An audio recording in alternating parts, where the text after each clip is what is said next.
This island looks nice. Beautiful.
Oh, fuck.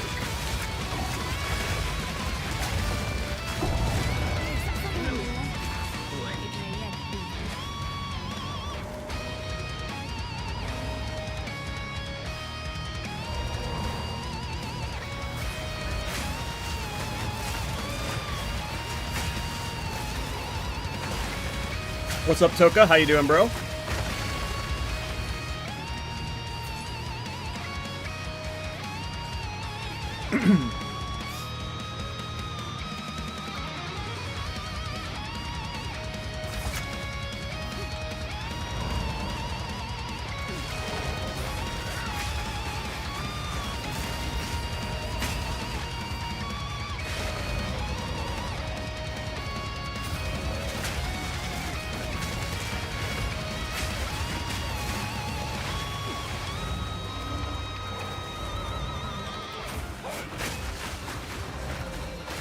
As long as there's a new idea to chase, I'll keep chasing them. I haven't made a Djinn build before, so here we go. We're Djinning. We're Djinning it up.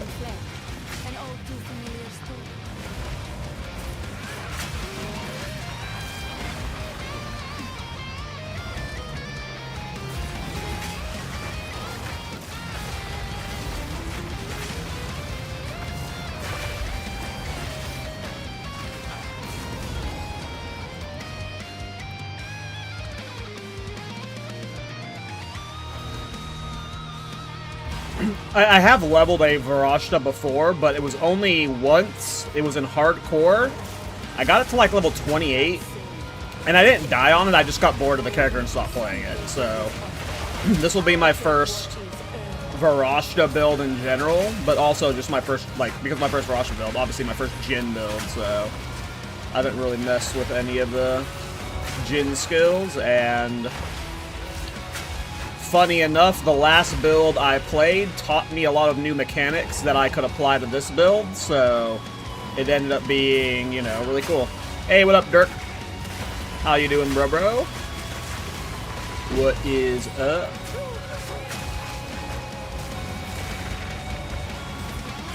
Hey, Mr. Protag, how you doing, bro? Old by old idea, but did you check into using Mystic Avalanche Anoint only passive on the Lich? I don't even know what you're talking about. I'd have to look into what that is. Blade Zero and I are currently cooking up an Abyssal Lich showcase. We're going to be doing it in like 2 weeks-ish, 2 to 3 weeks after the Hardcore Private League ends, or after I'm done with the Hardcore Private League. But, Blade Zero and I are cooking up something fucking absurd. Final Echo of cascadable spells also cascades to either side of the target along airworks and explosive transmutation since it can cascade. Interesting. Yeah, part of the reason why I wanted to do a Djinn build is because I wanted to make, there's the Triskelion Cascade skill.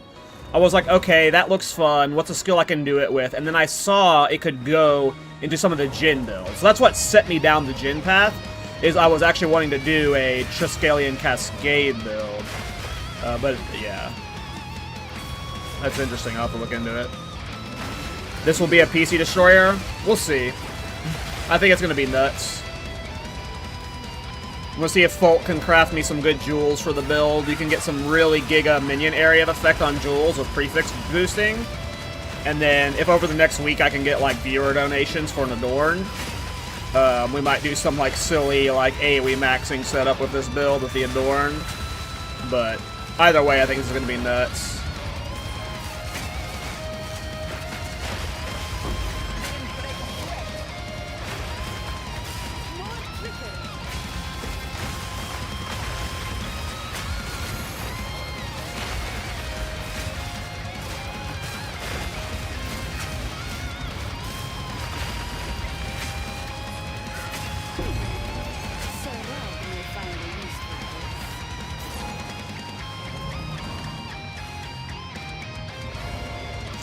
Yeah, that's interesting. Yeah, I'll look into that pro tag when we do the bitch build, lich build, because yeah, I don't want to spoil anything, but yeah, Blade and I, like I said, after I'm done with the hardcore private league, we are going to be doing a very interesting showcase on lich, and it's not really going to be like a build showcase. It's going to be like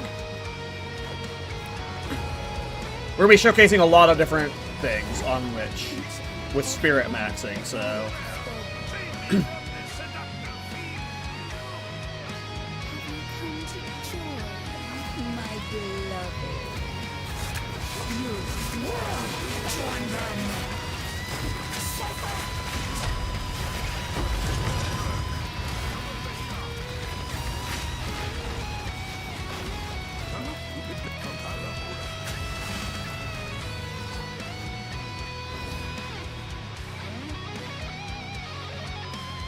that's interesting, pro tag, yeah. I'll keep that in mind, because we will be doing a lich stuff, and you know, maybe we do a variation of it using that stuff. But,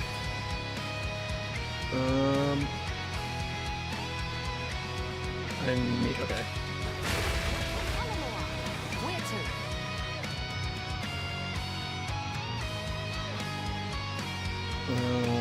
Okay, prison. We're here, corner F5. Let's go get passives.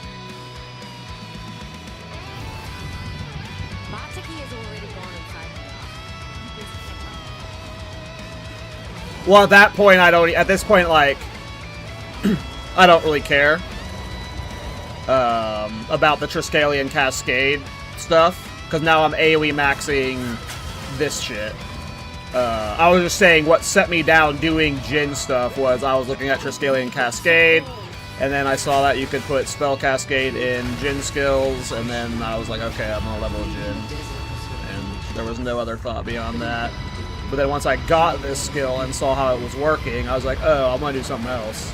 We're just gonna AoE max this shit.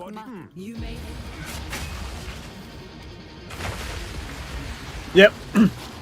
I saw it. That was a pretty cool build. MP always does stuff like that where he's breaking the game.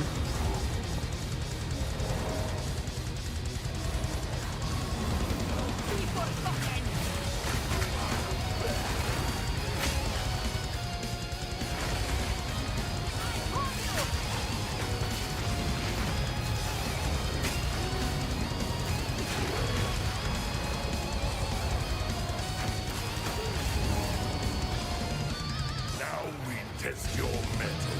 Rise, warriors of Dharma.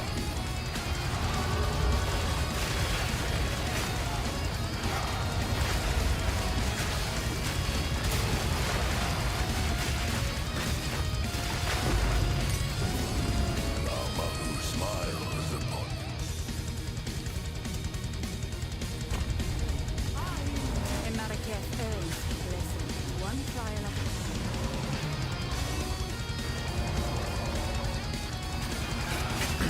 Pro Tag, are you playing PoE 1? I don't know if he's still here. I forget if Pro Tag's a PoE 1er.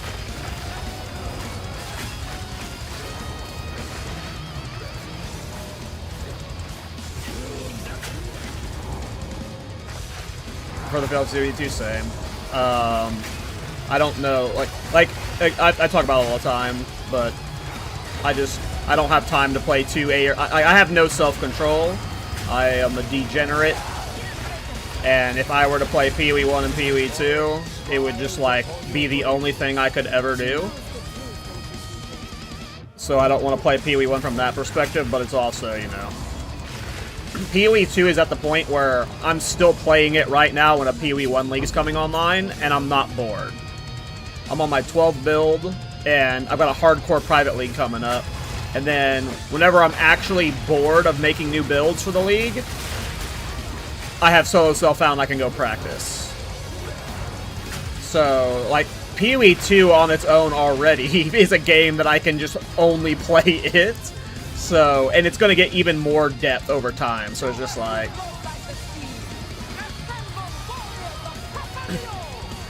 There's no point where I get to the point where I'll be good enough at PoE 1 that I enjoy that game, and yeah. I'll just stick to mastering PoE 2.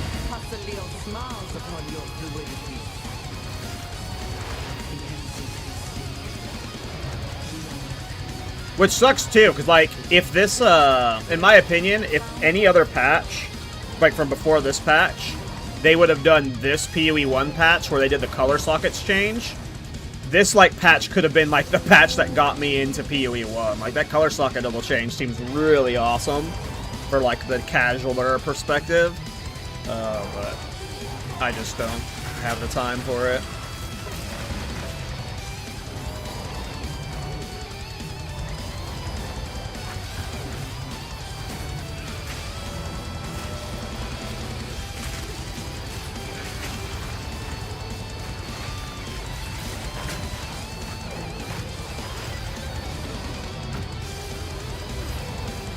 Oh, now this build's gonna be rough in late game.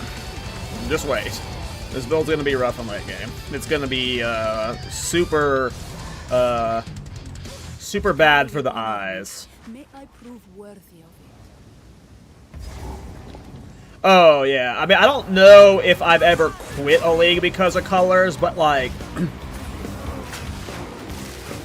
it is just such a friction point that I hate so much. And yeah. Yeah, no, I get what you mean. Yeah. I get what you mean.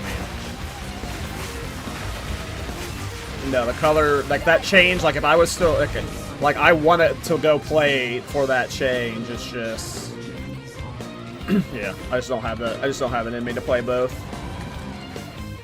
Cause like, I talk about like my friends like to play Rust, me and my friend Kevin just started playing hardcore WoW again. So like, there's other games I want to play, but like, I don't know, guys. Am I crazy for like? I know a lot of you are taking like starting to take breaks and like wind down, but like, I'm still fucking grinding. I'm on my 12th build. Like, this game's a problem.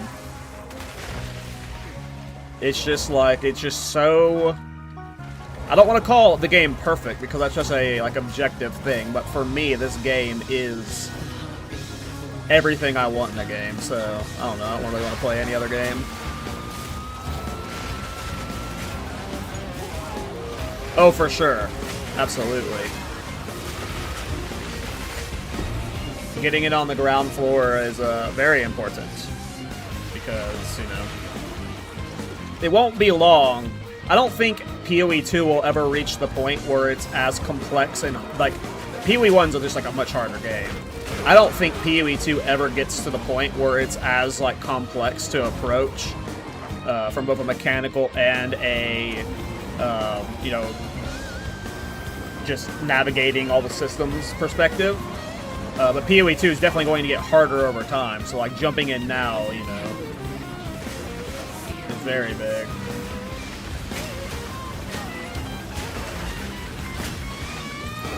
I think, like, just because of the existence of things like dodge roll, like, PoE 2 is just fundamentally easier.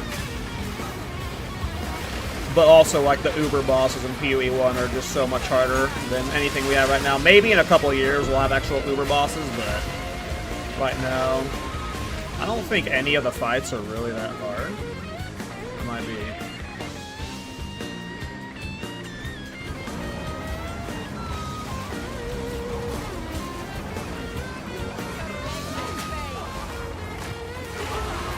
but I know a lot of new players have the exact opposite perspective, so I probably just play this game too much.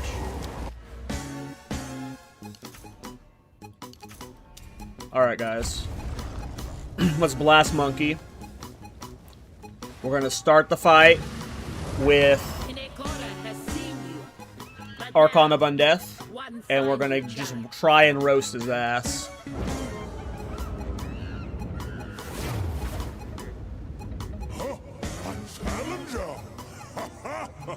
Old Damasu is worthy of Kora.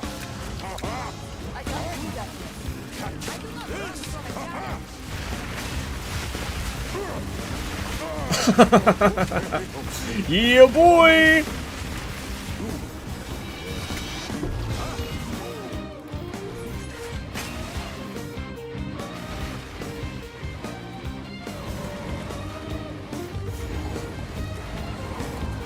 This build's a good time.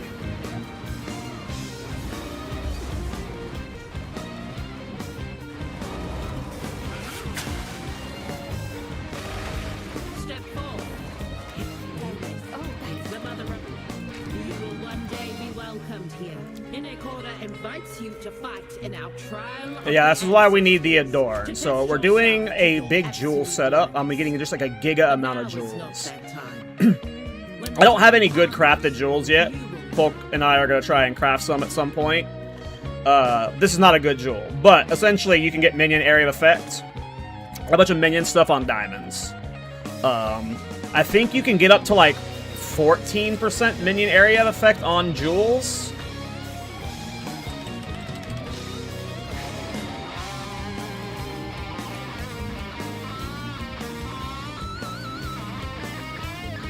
Yeah, so 14% minion area effect on jewels. So if I have this in all of my jewel slots, which would be like 14 of them is what I'm aiming for, that's a big amount of area. And the reason I'm doing that is when you use the skill, it puts the clouds down. And as you can see here, like the area is pretty big, right? But like they can land in bad spots. But when the area is big enough, the tornadoes are just like, if they're big enough, they're going to overlap the boss. So we're AOE maxing to where we're making it to where as many tornadoes are hitting the boss as possible. So you see, like, if the boss was standing right here, he'd be getting toasted, right?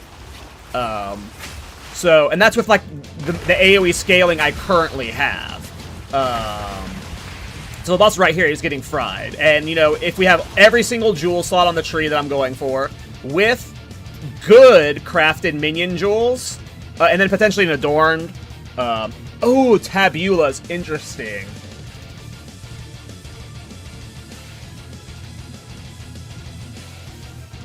We would lose, like, that is possible. That is a good idea, pro tag. I'm not sure we can give up the chest because, like, at that point, I think it'd just be 2 glass cannon. But it depends on what kind of jewels we craft. We can get, like, energy shield percentage on diamonds, so I don't hate Tabulas, I'm not gonna lie. Tabulas would be fucking sexy.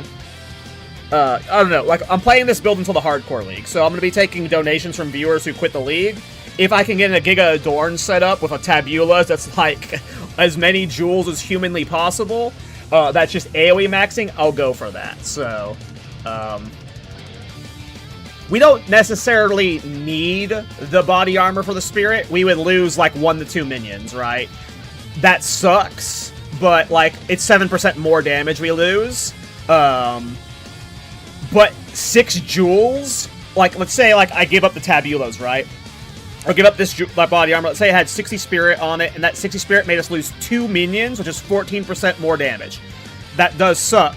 But if we're crafting Giga Minion jewels that have minion damage, minion AoE, minion crit, and minion crit damage bonus, and all of those are going into a Tabulas, that would easily equal to the damage, if not more damage, than what the 60 Spirit was providing us. So in terms of damage, if it's a good Tabulas with 6 well-crafted minion jewels in it, competitive-wise, DPS-wise, it could be good, and if like half the jewels in it had like percent increased energy shield, maybe it would make up for some of the damage.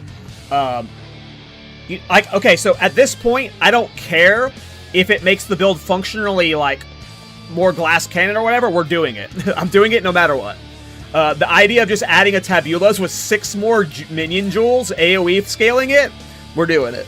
Like, I don't give a fuck. It's happening. We don't have to do full muster scaling. We'll just do, like, we're doing the Tabulas. I'm about it. I'm fucking about it.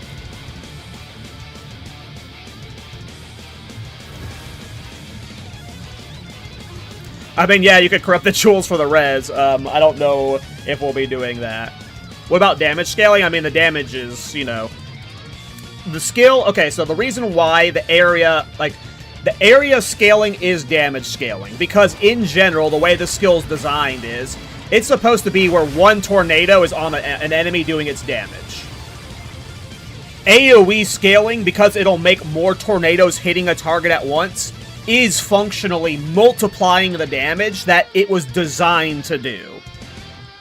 So I'm not worried about damage at all. Like, damage scaling, I'm not worried about all. But we're also using jewels that have minion damage on them. So, like, in terms of damage, I have no fucking concern about this build's damage. This build will have damage. It's just, is it going to be a glass cannon turd?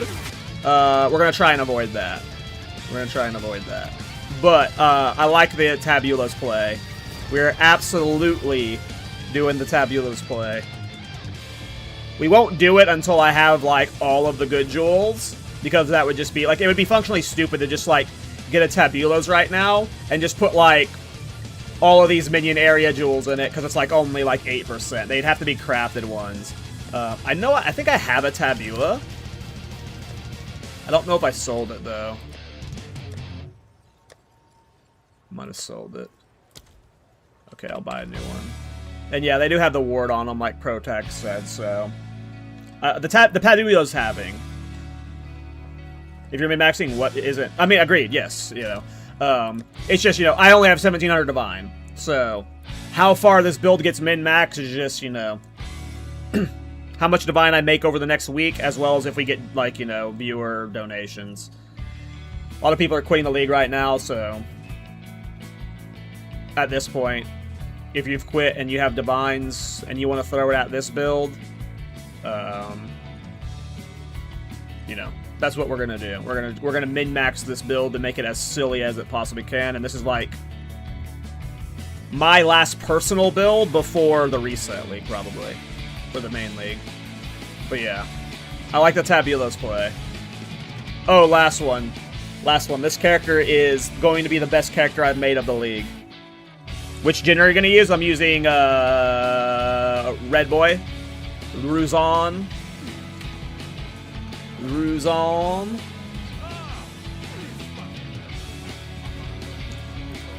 Yeah, we're definitely doing the Tabulas now. We are definitely doing the Tabulas now. So, I was using 14 rare jewels in the build. Now we're using 20. And that's without voices. But if we use Adorn, that goes down 1 because I'm not counting Adorn right now. I don't know if we're gonna get enough Divines to make this an Adorn build. It just depends on, you know, what happens over the next week. But yeah.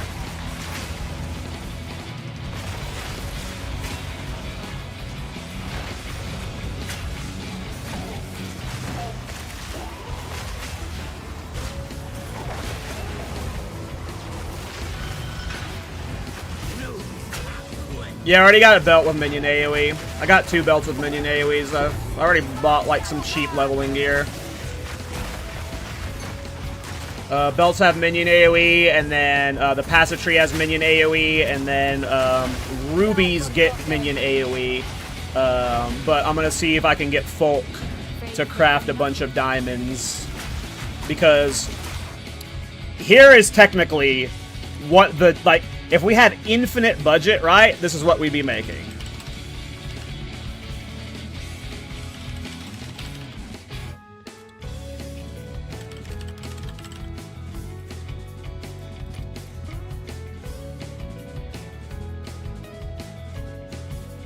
Shit like this. Double minion damage, increased area, crit damage bonus, energy shield. Like, if we were, like, Giga min-maxing, we'd have, like, ones like this with minion crit hit chance. Like, these are... This is what the min-max would be. Is a diamond like this in every jewel slot. Now, as you can see, there's only 5 of them on the market, and they're anywhere from 550 divine to 1500 divine. So we're either going to be crafting ours, or buying or making much cheaper ones, probably, or we're going to need a lot of, like, you know, divines to finish the build. Can you put crit weakness Djinn in your build, or are you going pure fire? I don't even know what Djinn you're talking about. I don't know anything about Djinn builds. I don't really plan shit out like that, but I've never played a Djinn build, so. I have a Malice Scepter. And that applies, whatever. And then I'm going for this right now. If there's a Djinn that applies crit weakness, then I would probably take that, because I don't think... I mean, maybe we use time loss, but right now I'm not planning on it. I don't think so. But the crit weakness stuff only matters if we're actually going crit, and I don't know if we're going crit yet, because it just depends on how I'm itemizing the budget. Probably going crit, but we'll see. Sanjin has 3 skill uses that apply crit weakness. Does it stack with the Malice Scepter or whatever?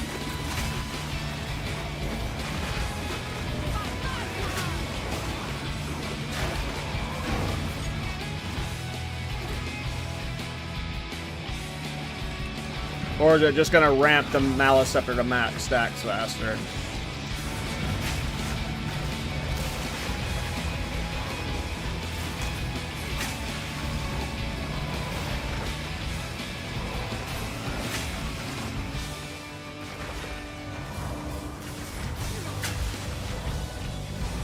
Gotcha, last one.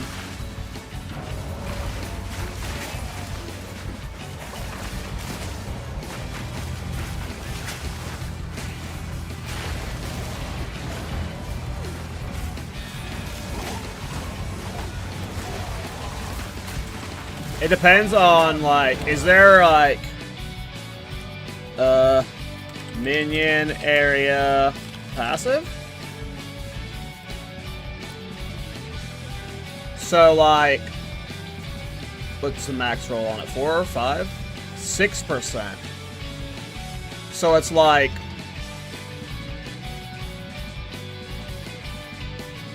it depends on if we use a time loss, but... I could see us not doing a Sand Djinn and doing a time loss boost. If it meant, like... I don't know where I would put it on my current tree, so that's why I'm, like, leaning towards not doing a time loss, but...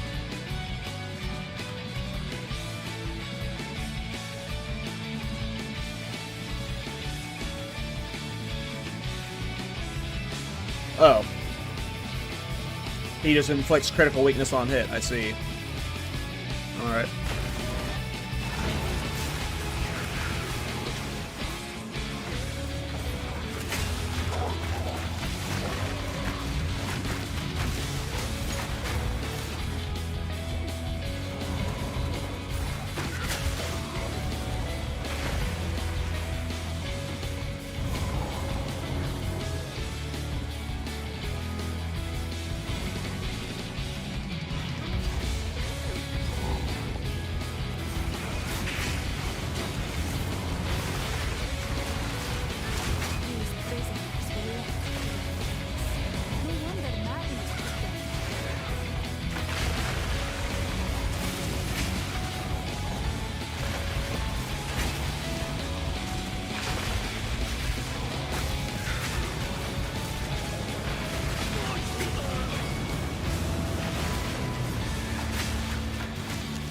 Yeah, that's another reason why I'm like...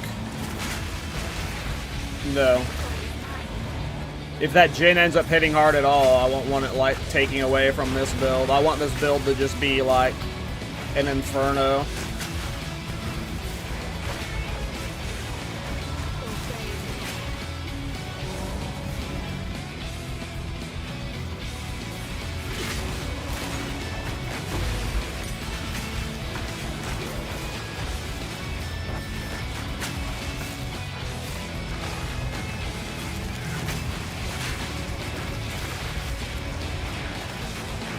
Oh yeah, this is like this build isn't intentionally like we're AOE maxing.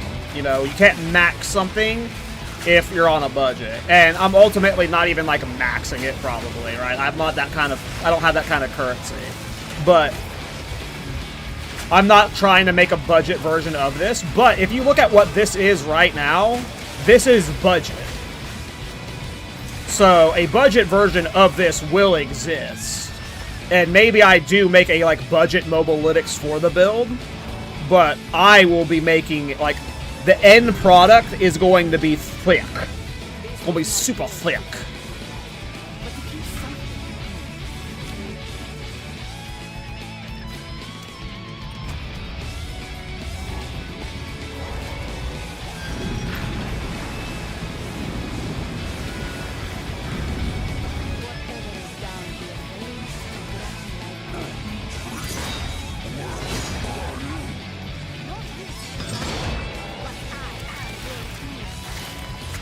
Proc.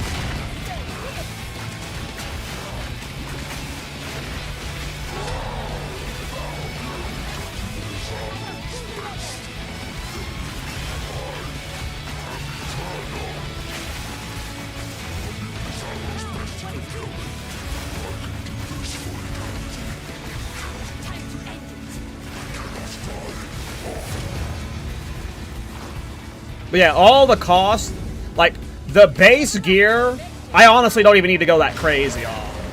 All of the cost is going to be in jewels. So it comes down to how much the jewels cost for folk to craft.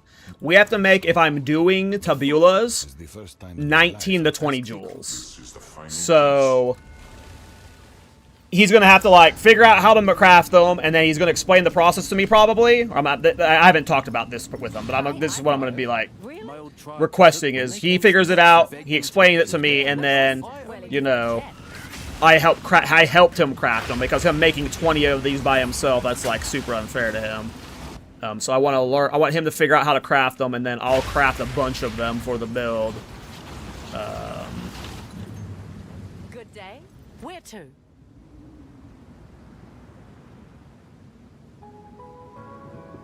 Hard to starboard. But yeah, all of the, like, most of this gear, like, I don't need a +6 minion skills amulet. I don't need, like, a perfect ring that has, like, all of the god tier rolls on it and shit. Did this new pod drop yet? I don't think so. Well, before I went live, I didn't see Miso had posted it. Their faces wear smiles, but those spears. I'm afraid to see the comments on this last episode. I don't know if any of you watched live, but I was so fucking tired. I felt like I was just a shit host. I was an idiot a couple times. I think I called Rabbit a slut, too.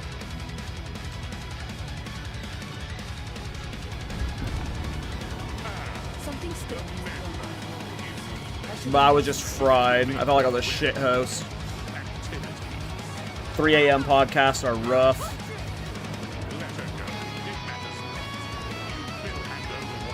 But yeah, all the costs are going to be in the jewels, so once we figure out the cost of a jewel, we'll know the cost of the build.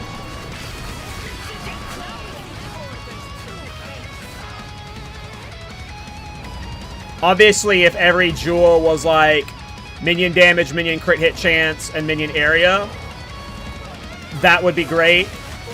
And then from there, what the 4th or 5th mods wouldn't be that important, but like if they had energy shield or minion crit damage bonus or whatever, it'd be acceptable. So I'm not necessarily chasing perfect jewels, but the area needs to be juiced on them. Like, they all have to have area.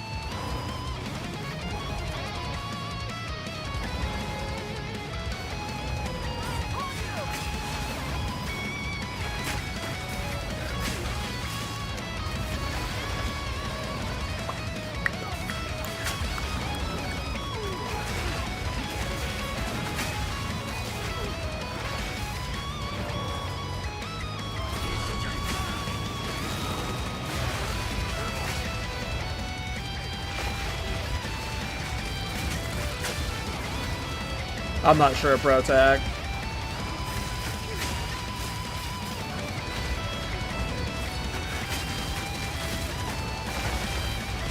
It's a group called Dematory, and they do a bunch of like remixes of like Tohoi games and their musics and stuff. I don't know if it's from a Final Fantasy game, but it would be from a Final Fantasy adjacent game.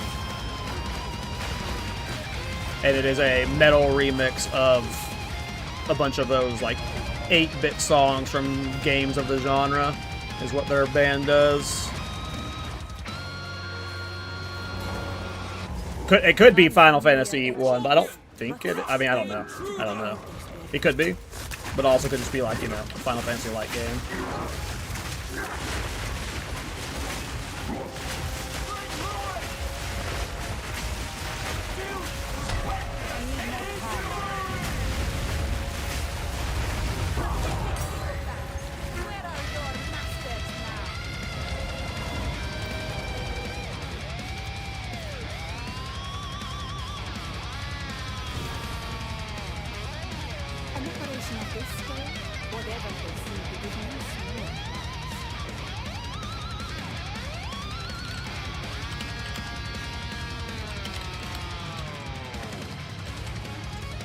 Sec.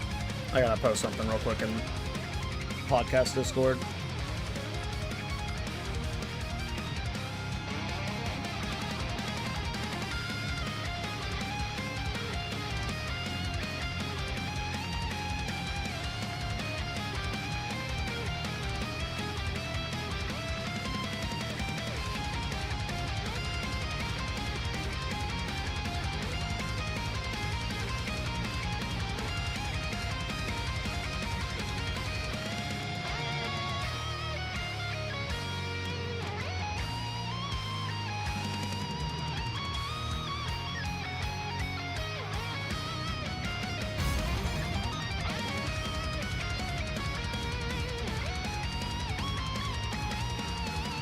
Alright, alright.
By the way, have you guys, or at least for the people that were on NVIDIA, have you guys tried the driver update? I haven't installed it yet.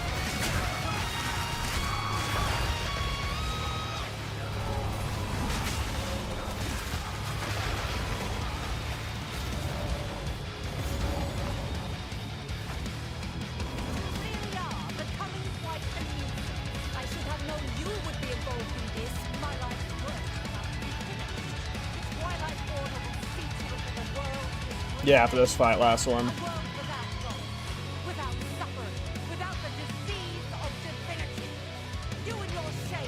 First Herald, deal with them. As you wish. I can't do that. Right. Godly fiends. Don't stand a chance. What happened, bro?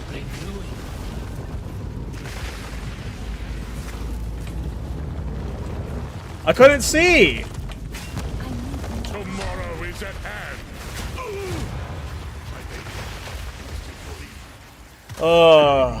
Guys, I'm in the campaign and this build's already this stupid. Savior! Please, take me with you, please. Wait, I know where they're keeping the beast. It's like perfect jewels would be like Give me my Cordy, please. minion area, minion damage, and then minion critical hit chance. It's guaranteed got those 3. That'll only happen on diamonds.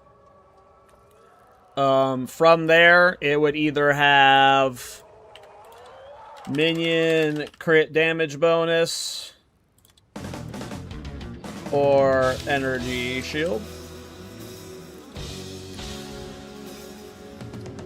I guess none exists with those mods as well. Wait, there's maximum energy shield right there. Oh, I didn't do the right one.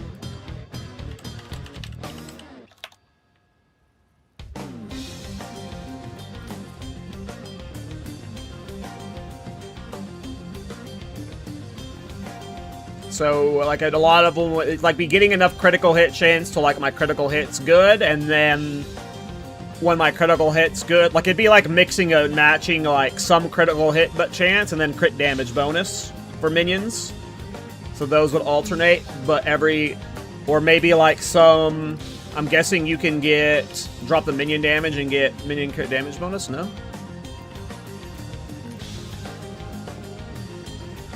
Yeah, so you could do like minion crit hit chance, minion crit damage bonus, and minion area. What's important is having minion area juiced by prefixes, and then, you know, other minion things on it. Minion damage pairs well with it because it is also a prefix, so when you're doing the juicing of the prefixes, it gets affected by it as well. And we want the prefix juicing area, probably, ideally on every jewel, but yeah. Be those mods. ES, crit damage bonus, or critical hit chance, minion damage, minion area, with prefix being boosted. They appear to depict the weapon and the beast. And we need 20 of them. We need at least 20 of them.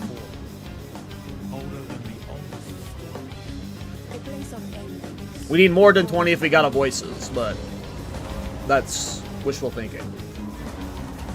We need 19 or 20 of them. I think I'm getting 13 on the tree, 1 from Anoint, and then 6 from Tabulas. So it'd be 20 if we didn't do Adorn, 19 with Adorn.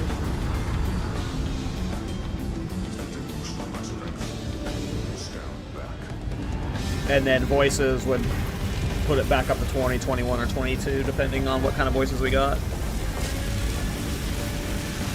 A lot of jewels. It's going to be fun.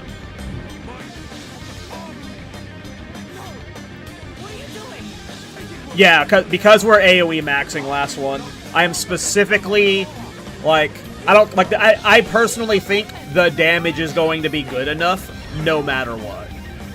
But even if it's not good enough, I don't care. I'm AOE maxing. Like, I'm trying to make the AOE as hilarious as possible, so I am okay. I am okay sacrificing damage for more area. So that is a trade-off that is absolutely worth it to me. Hey, Kadachi, how's it going, bro?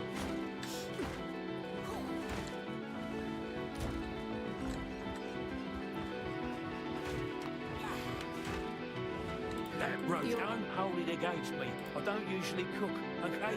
I just signed on to round out the crew. Technically, I'm the highest ranking trade guild member on this ship. I'm no shit. Where to?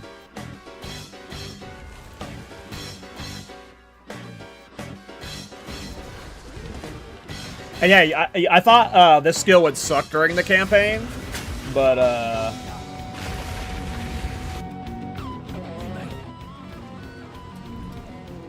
I have blasted the campaign today. Because usually ascendancy skills kind of suck because you're limited to like support gem slots and while you get levels.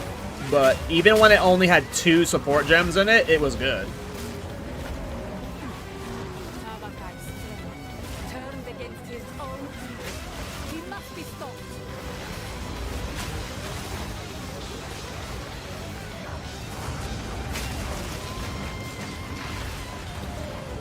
Die with dignity. But yeah, I'm going to be playing this build until the hardcore private league. So we have, what, 8 days to get the character level, figure out how we want to min-max it, and then farm divines, and then, you know, get divine donations from everyone who's quit the league, and see if we can get this hilarious by the private league.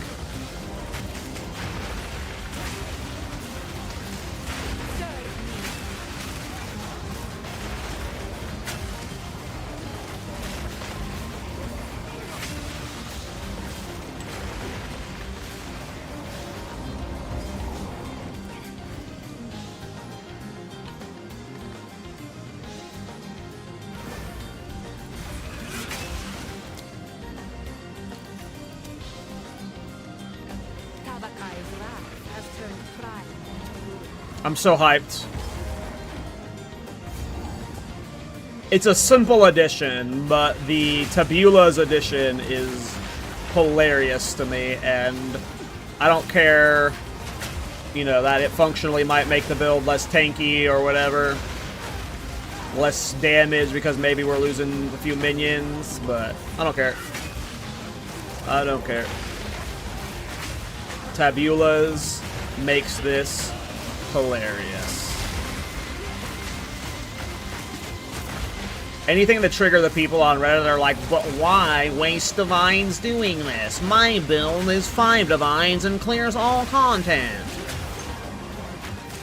We are wasting divines to upset those people. But also to appease our own appetite.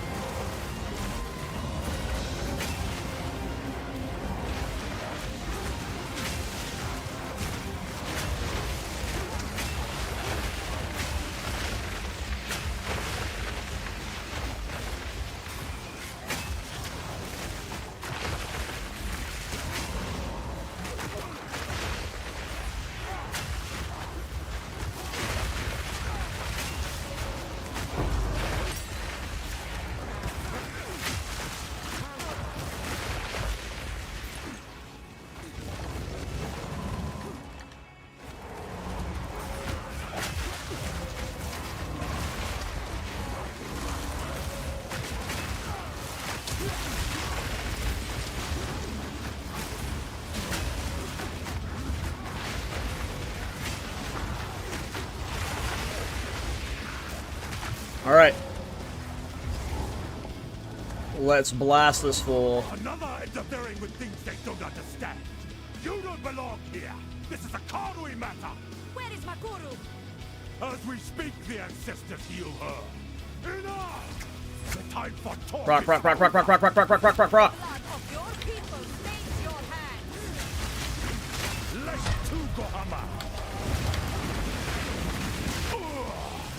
You dare challenge a chieftain? I must be stronger. For the Valkyrie!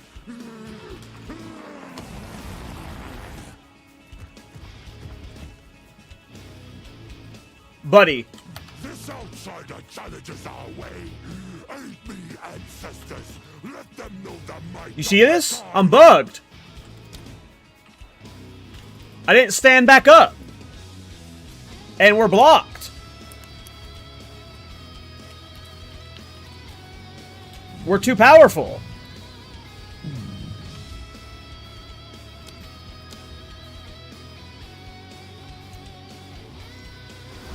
Really? I feel like I always go to the doorway and I've never seen that happen. Another interfering with things they don't understand. You don't belong here. This is a Karui matter. Where is Makuru? Big old noob. The ancestors heal her. Oh, procced it early. My talk is over. Your bones will shatter. I am the true Lokrabagor.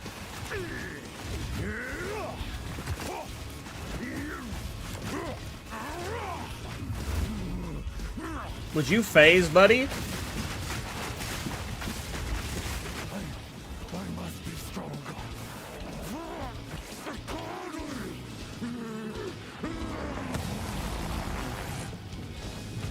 Relogging, you're fine. You don't have to reset entirely? Oh, rip. See what you've become.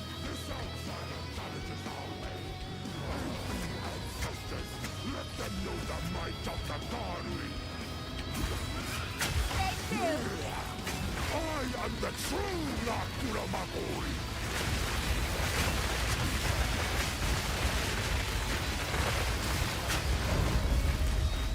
You should not have come here. Lend me your strength, Tokuhama. Hey, what's up, Doom? How you doing, man?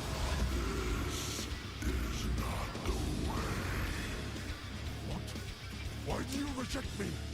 All I have done. I am done in your armor. So be it. I will save my people myself.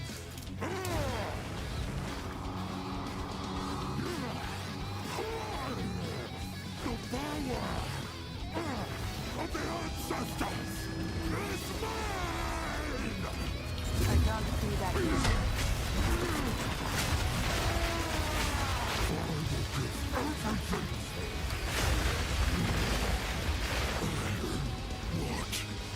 What have I done?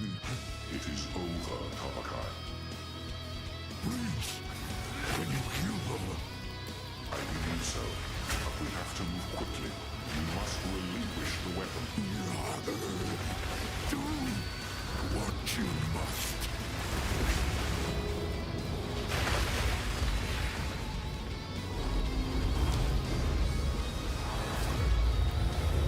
Well, interlude time. We are zooming.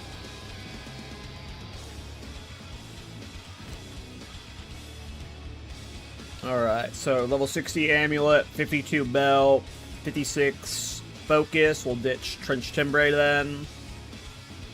Whispering Eyes we can't use till 75. These are 52 for the minions. This will be my level 90 just support gem, and this will be my level 65 or 64 support gem. 64 or 66, one of those two you get the 4 support gem slot. We'll put Zophs in there. Okay. As it suffices. They must. Nice spot earlier, dude. I felt like I was an awful host. I was so tired, and I kept interrupting people, and I'm sure I'm gonna get roasted in the comments for being annoying. But I really like Snube. I thought he was an awesome guest. I think he's just super knowledgeable and very well spoken. So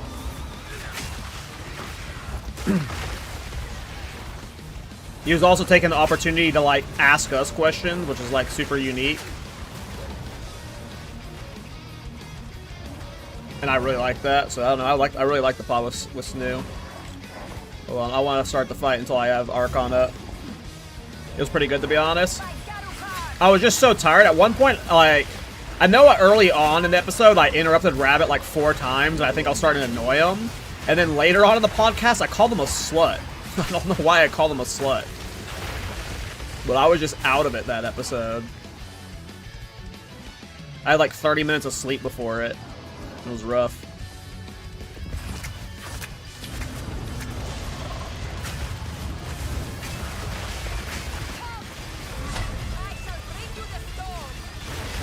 Did you see the worm sliding there? Why was the worm sliding? What the hell? What the hell's happening? The worm keeps doing slides. I've never seen him slide around like that before.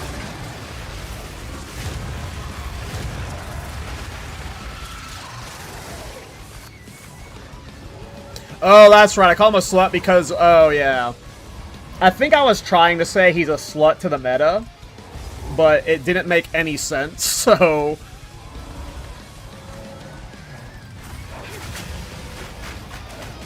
I was out of it.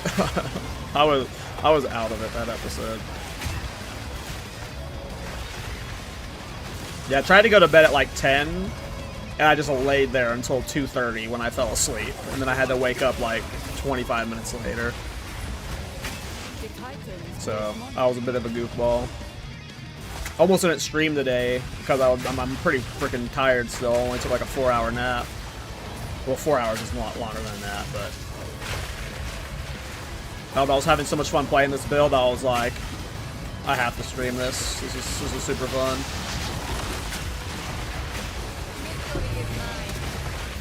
And I'm glad I did, because Protag gave the Tabula's idea. So now I'm like extra locked in on the jewels. The idea has formed to itemize around the jewels. What have you done? You've made the build more beautiful.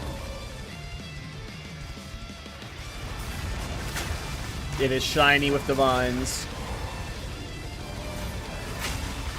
Yeah, same, Doom. I'm just... Mirage League might have been my swan song for PoE 1. I just don't know if I'm gonna want to play it ever again.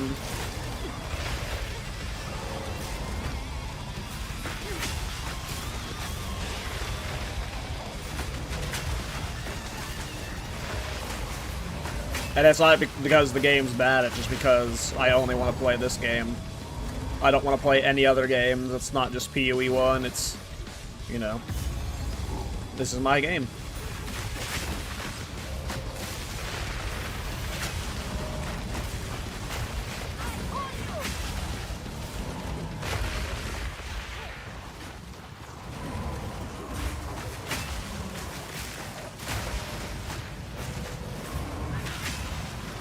I know a lot of people like Power World, but I haven't played it.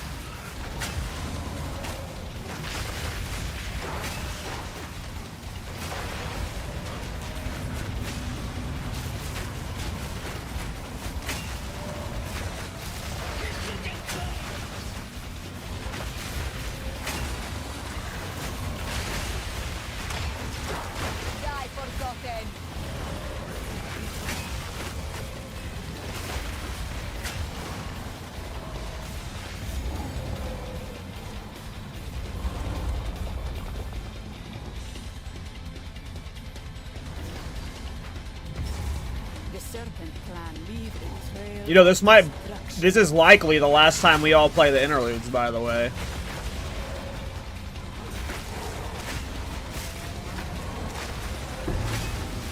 It is very likely the interludes are gone.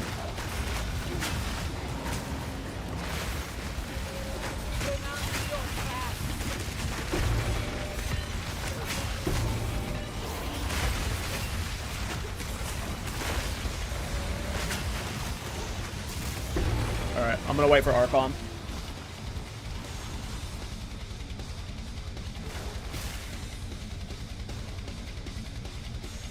Yeah, we're going for as much AoE as possible.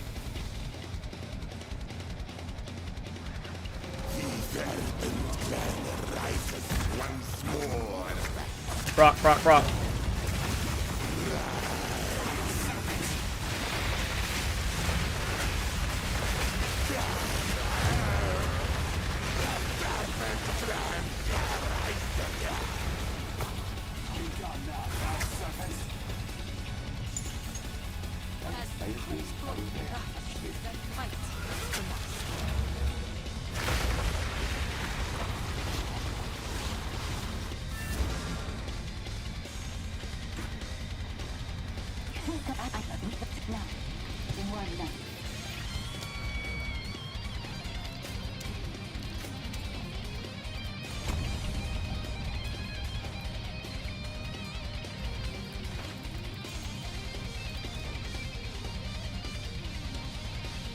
Yeah, I think we'll get.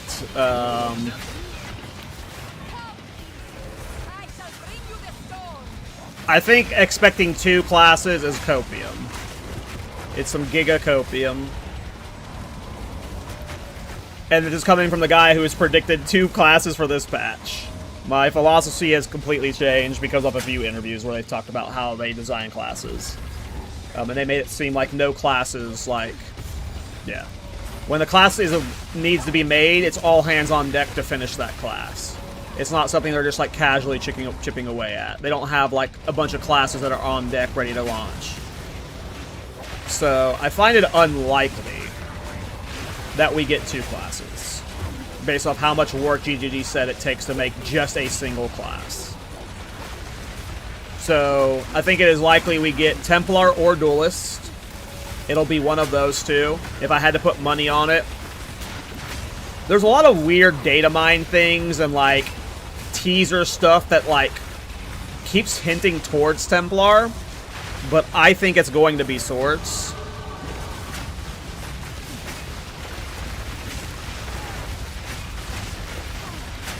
Victory is mine. And then, like, GGG's already stated that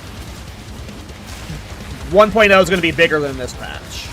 So, we know that means we're getting the campaign rework. Not rework, but Acts 5 and 6.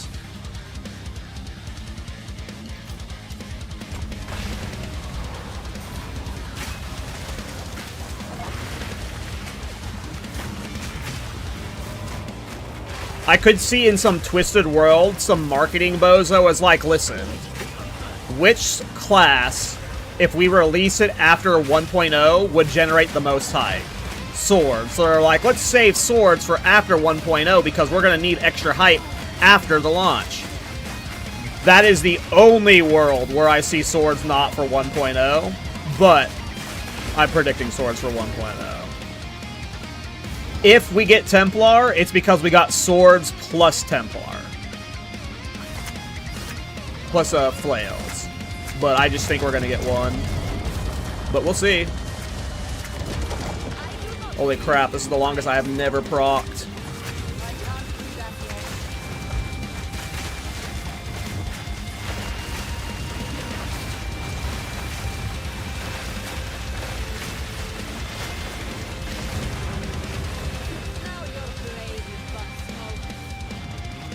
Oh yeah, Flails will be sick. If you just like look at the PoE 1 skills, like there's so many like of the holy skills and like sweep and stuff. Like there's a lot of skills that would fit the Flails that will just be really fun. If Templar is last, I'm gonna lose my shit.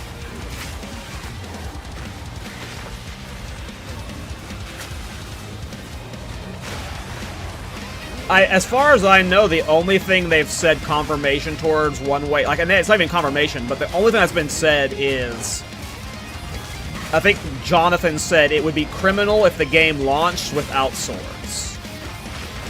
That is the only thing they've said in terms of, like, class release order.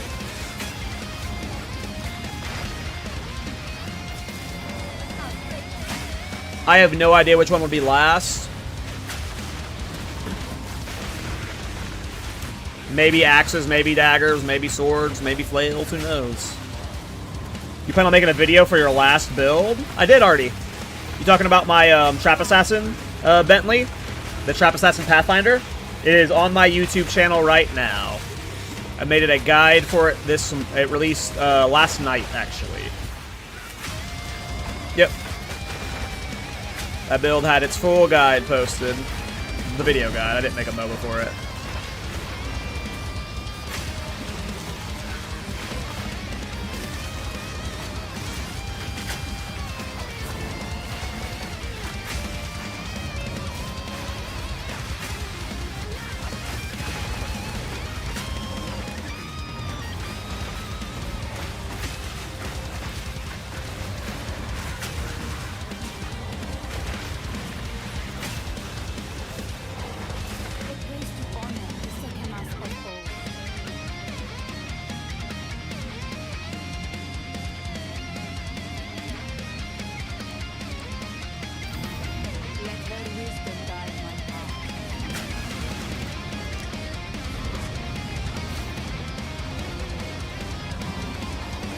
Oh, I'm level 52. Hold on.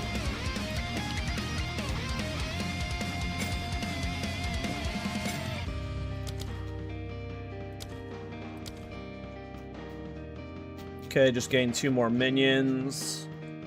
I now have every minion that I can get.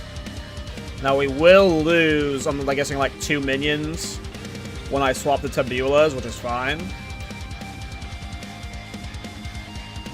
Or maybe I just ditch Wolfpack. I don't think I would lose any minions. If I just ditch Wolfpack, actually. Which that's losing 1 minion, but yeah, this is fine. We can slot tabulas in just fine.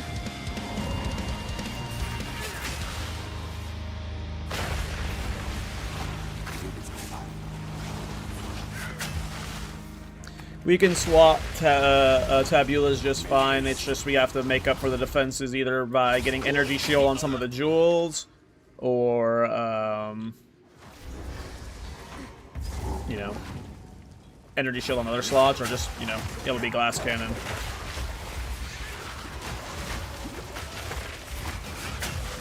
Hey, Bebop. Thanks for the prime. Hope you're doing well.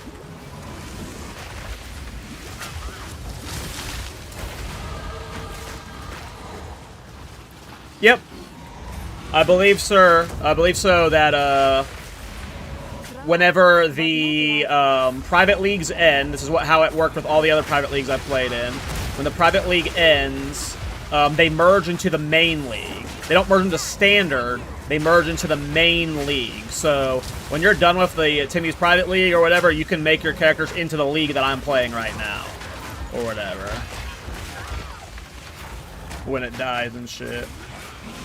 I'm pretty sure that's how I remember it working from when I played. I mean, I think I played in the 2nd and the 3rd Timmy League. Is this the 4th one? I played in 2 before this. And then played in a couple other private leagues. And if I remember correctly, they all end up in the main league. Yeah, it's 4. Okay, so I didn't play the first one, but I played 2 and 3.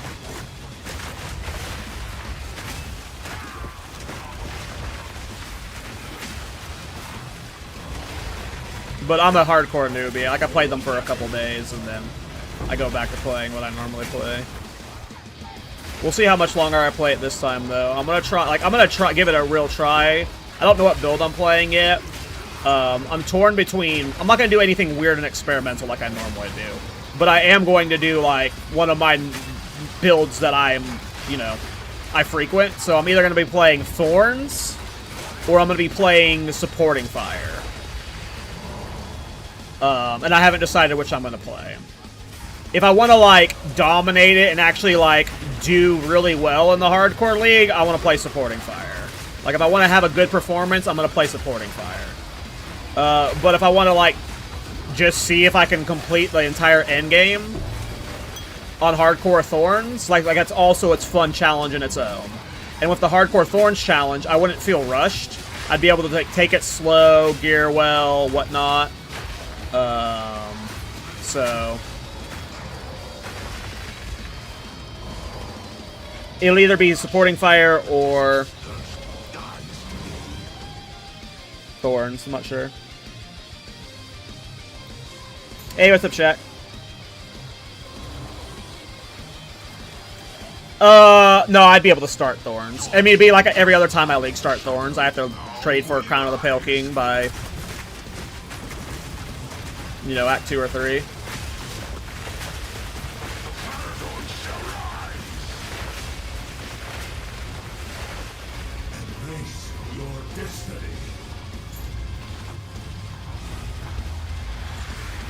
Yeah, but if I announce on the podcast, like, I know I'm not the biggest creator on the planet, right? But if I announce on the podcast I'm playing Thorns, and then all the big streamers that are playing in the THC League know I'm playing Thorns, like, anytime anyone gets a Thorns drop in the THC League, they're going to be looking to make Divines or Exalts or whatever, and they're going to reach out to me and trade it to me. Like, I'm not worried about Thorns in a hardcore private league, to be honest. I'm not trying to get, like, you know, Uber Arbiter one-shots, you know. I'll be able to get a good enough set to where I can clear the game, I think. I'm not trying to make, you know, the best Thorns build ever, but, you know, it'll be some long fights on some of the Uber bosses, but, you know. But part of me also just might, maybe I just play supporting fire. Hey, Dirk, thanks for the 5 gifted tier 1s, bro. Appreciate you, man. This isn't the place. It is like I am. I will for glory. Sin. There's so few games right now coming out with Paladin archetype, it feels like. I don't know, I feel like I have blinders on to other games right now, so I'm not sure on that one.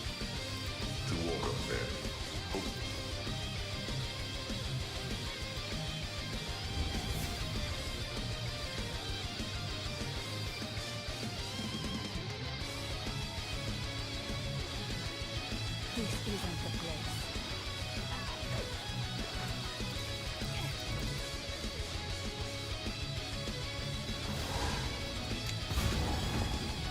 Like, part of the reason why I'm hyped for this build is I'm just excited to see 20 jewels on the PoE Ninja.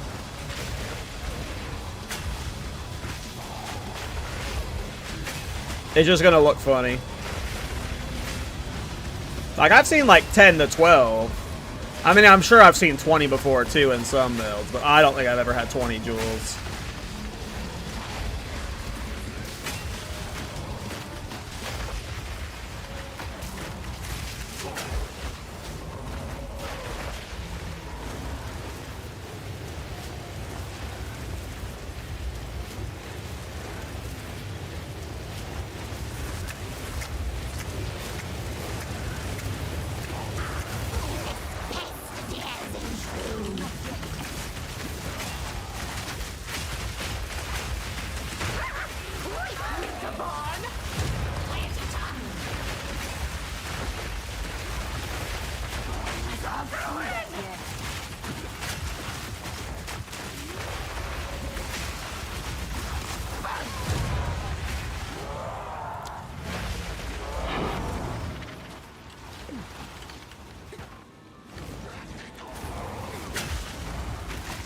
My brain told me I was in a map.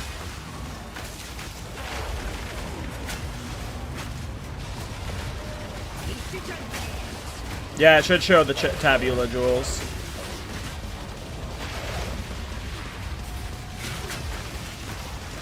And it'll show the Zarok Refrain jewel too.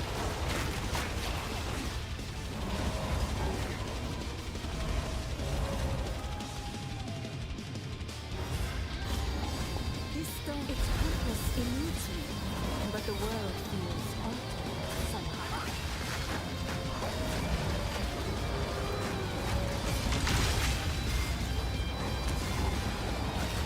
An ancient force moving in your hands.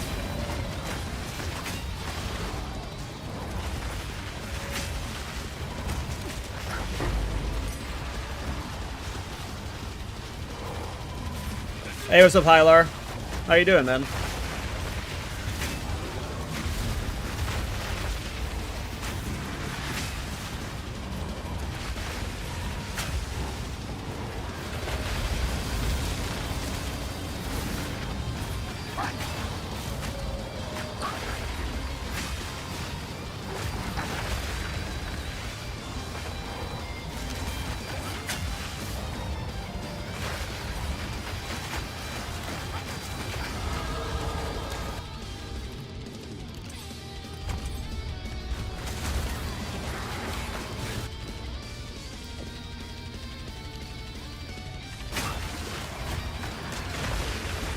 Thinking about an impending Doom Dodre curse build? Yeah, I just did one of those. I didn't make a guide for it on my channel, but I was doing one on a Witch Hunter. It is very fun. Will you run a focus? Yeah. I don't think I'll have enough attributes to be able to run Chobra Chabber. So we'll be focus plus Scepter. Yep, I have a focus in my bags right now. Now we're swapping too soon.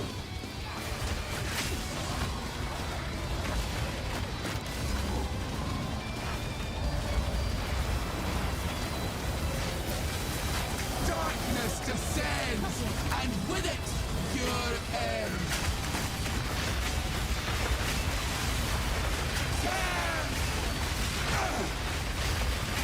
This changes nothing.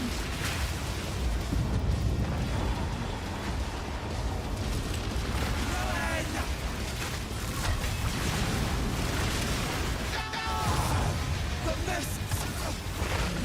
All that's done. If you die with a wind, their spirits. What are they doing?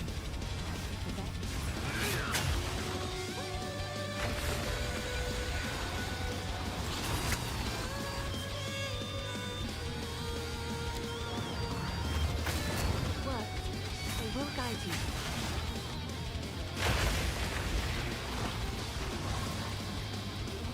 A whisper of what might be. Yeah, when I did my curse build, I was using tuning fork with, you know, plus what was it, plus 11s the curses or something. They do get expensive. Could almost pass for the wild, if one believes such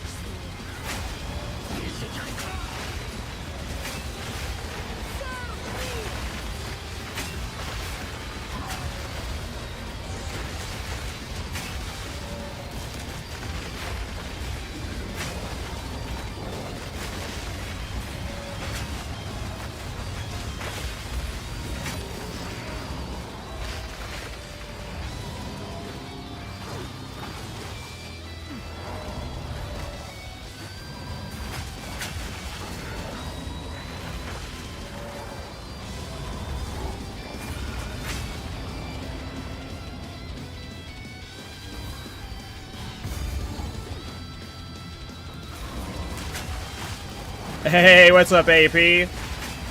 Thanks for the raid, man. Hope you're doing well. Oh, crap.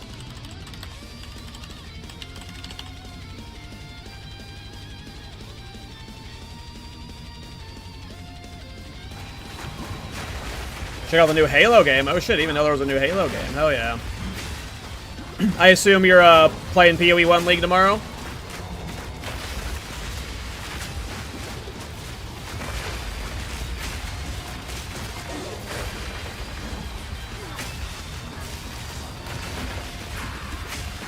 Oh, hell yeah, dude.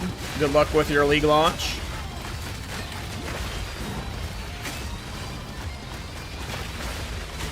It looks pretty cool. I am too addicted to this game right now to put it down. But I'm probably going to be like checking it out like a month late. I want to play the socketable changes at some point. I'm really excited about the socketable changes as like a, you know, newbie to the game.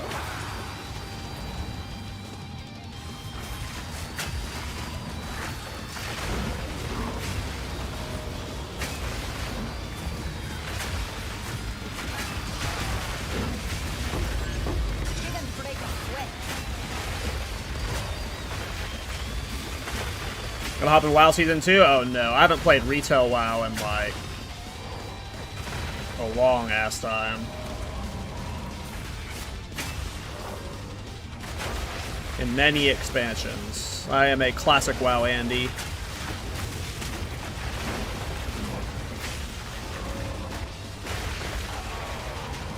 I don't think I've bought the last 3 retail expansions. It's been a while.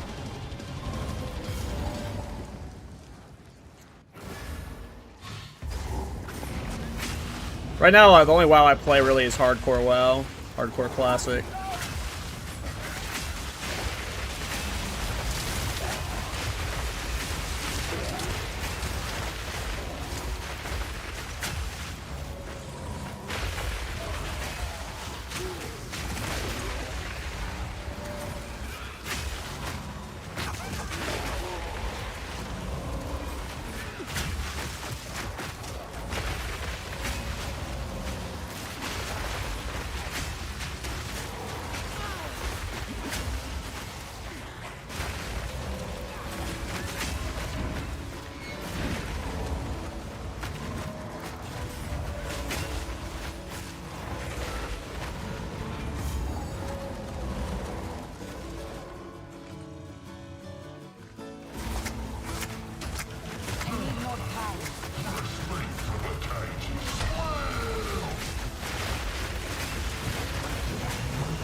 Can't see. What's happening?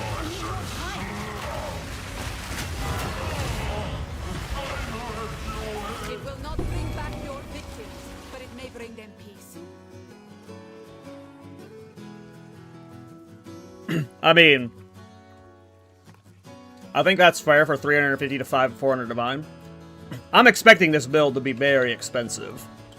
But also, this jewel is, like, better than I'm expecting, you know? If it only had minion area and minion damage, I'm more than happy with that. This is very good. But... yeah, I was expecting, you know, 300 to 500 per jewel. That's why I'm saying, like, you know, it's going to require... It's one of those builds that's going to be, like, end of league... Viewers, if you've quit the league and you want to donate to not vines to the build type builds, because, yeah, it's going to be expensive making all these jewels. But, yeah. At some point, I'm going to be trying to craft. I mean, this is awesome. This is awesome. We would need, like, just, like, this is a very good example of a good jewel. We would need something like this, where the crit damage bonus occasionally rotates with critical hit chance. And then the energy shield from Equip Focus can be any good final stat. Whether that's maximum energy shield, other stuff that's just beneficial for the build. As long as it's got minion damage and minion area, that's good. But yeah, yeah. I mean, I think 350 to 400 for that. If you got lucky... Getting it that early, that's, you know, not ideal. But if, like, on average, it's 300 to 500, like 400-ish per jewel, I think that's what I'm going to be, like... Luckily, the rest of the gear is very cheap. So... It'll just be, you know, farming for those things, so... Yeah, it's going to be expensive. But... It'll be worth it. 250, 300. I think that's fine. I think that's fine. It wouldn't take very many viewer donations, and I'm going to be playing this build for the next 9 days anyway. I could easily make the divine. I can, like, that's what, 3,000-ish divines? I can, no, it's like 5,000-ish divines. If I get, like, a couple good drops, or I just grind like crazy, I can make that. Would you get a bit unlucky, I think? I mean, if they're at, like, I think getting 20 of them is reasonable, because honestly, the rest of the gear is not expensive. And a lot of it can be, like, crafted, but at this point, we're so deep into the league that there's just so much, like... And because minion gear was so popular for the first month, there's just a fuckload of good minion gear on trade now that's cheap. I don't need perfect minion gear, but I need is perfect jewels. So, like, I could just get, like, you know... I'll be fine. I'll be fine. It will be expensive. We're going to be spending... Oh, am I dead? Yeah, I'm dead. I'm yapping too hard. It will be expensive, but I am not, like... I don't look at spending that much per jewel as... You know... The jewels are the build. Usually I don't like spending that much on jewels because usually my build's done by the time I'm at the jewel point. And... It's just, like, kind of like... getting extra for extra, but for this build, the jewels are the build, so I don't know. It'll be fine. We might not actually get 20 perfect ones, but maybe we'll get like 12 of them, and then we have like the rest that are like slightly above average.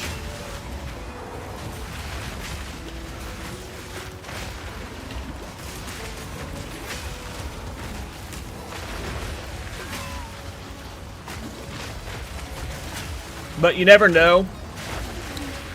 Sometimes viewers show up and they just give you an Adorns. Wait, wasn't it you that did that to me last league, last one? Weren't you the one that gave us the Adorn for the for the Adonia's ego build that we did last league? I was literally just referencing that, and it was you, I think. Pretty sure it was you that gave us that Adorn. Or something for the build. I think it was the Adorn. You got your rings ready? No. I haven't, like, bought anything for like super high level yet, because like it's still day one of playing the build, so I didn't know exactly like will I be going crit or yada yada yada, how much resistance I need on the rings and whatnot. So I have not bought my rings yet. No. The only thing I've bought and that I purchased that I know is going to be in the final version is probably Whispering Ice. I got a really good Whispering Ice at 72%. So every other piece is replaceable. Like right now I'm still using like, you know, level 39 gear and shit in some slots.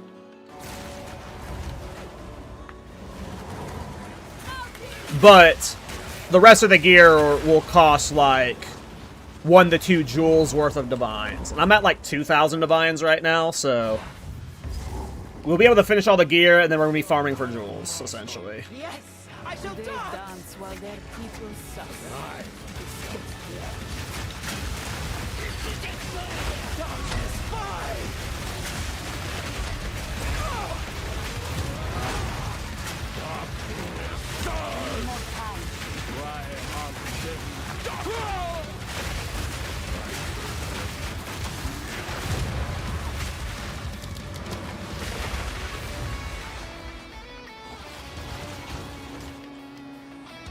Is this a meta build?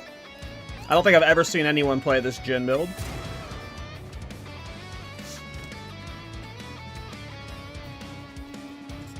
Is, what's the skill I'm using? Is Ruzan's Trap meta? When I looked at it on Ninja, it didn't look like very many people were using it as their primary skill. Aren't you a sight for sore eyes?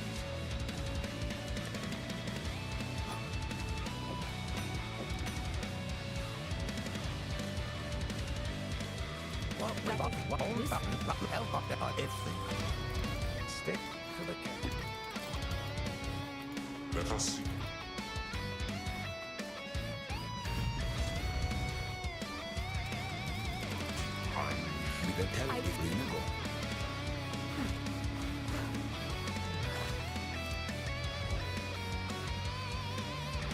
I would not. This is definitely not a meta build. Is it a good skill? Maybe, but meta means popular. I don't think I've ever seen anyone like maining this build.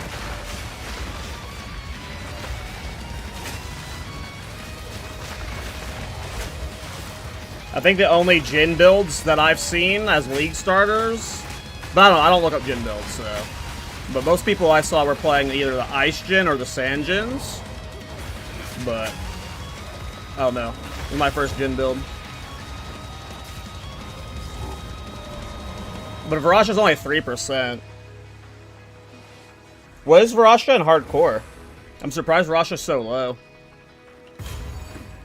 I guess for Trade League or Standard, yeah, Trade League it makes sense, but I figured Varasha would have been higher.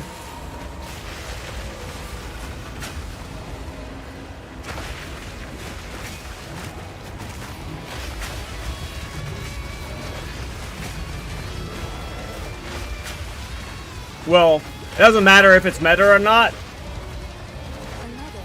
Do any of them have a Tabulas and 20 jewels? I don't think so. I don't think so.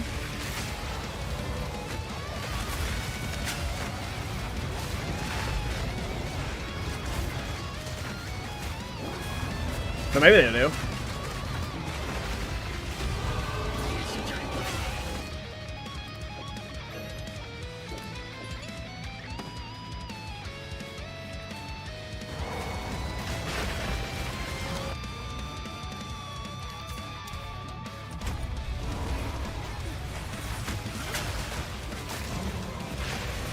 I need the Tabulas, though.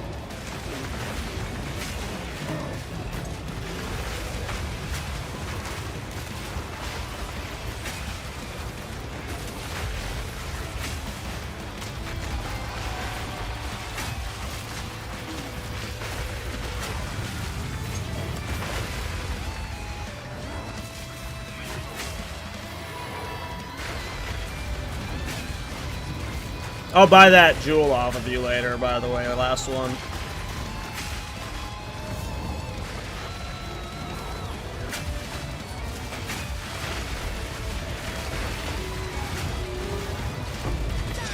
Are they premeditated, or do you make them on the fly? What do you mean by premeditated? Like, do I, like, path of building? Is that what you mean? Like, where I plan out every passive node and stuff like that? No. 99% of the time when I start a build, all it takes is, like, a concept. I think one of the few cases where I've, like, done premeditated build making or whatever was my League starter this time for Ironbound Warbringer. I did a decent amount of theory crafting and prep for that build. That was, like, the only time I've ever done that. Every other time, it's like, oh, that sounds fun, go. Like, do you have all the gear and skill gems decided? Nope. I don't know how you could decide that if you don't know what the skill you're using is and, like, how it interacts and stuff. Like, I didn't even know which Djinn skill I was going to use when I started the character. I didn't know I was going to be using this skill. I didn't know it was going to look like this or the AOE scale it. It was... And the reason why I rolled Djinn, I'm not even playing that anymore. I rolled Djinn because I wanted to do a Triskelion Cascade build, and I saw that you could put Spell Cascade and Djinn skills. So I was like, oh, maybe I'll try and do a Triskelion Cascade Djinn build. But now I'm doing AoE maxing on,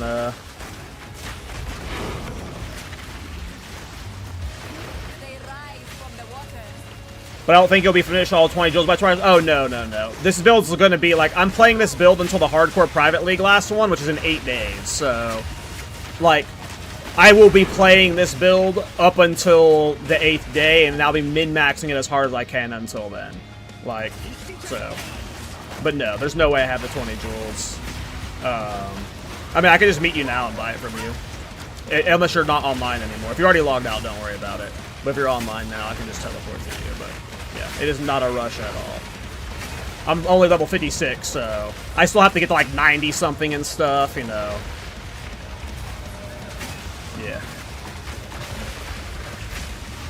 I'm still in game. I mean, I'll just buy it off of you now.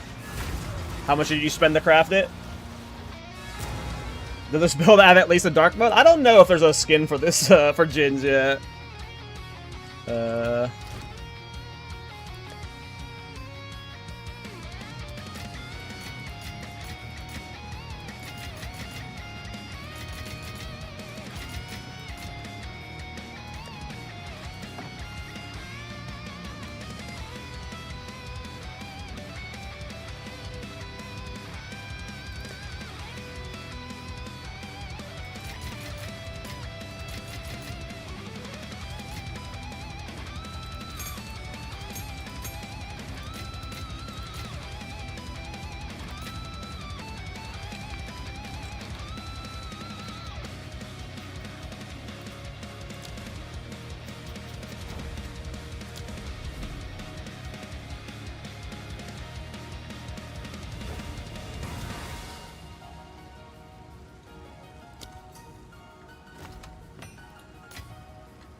I don't know how much I just traded you. I think it was like 350 or 340.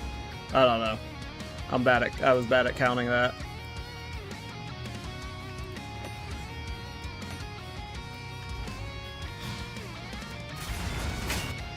Okay. Thank you. And yeah, I'll just be crafting as many as these as I can over the next 8 days, so... we'll see if we can get them all done.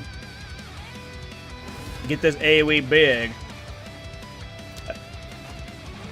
Using the shark fin and pearl as meta, agreed. We're not doing that here. Be real. Fuck the pearl. I need the shark fin though. I do have to turn that in.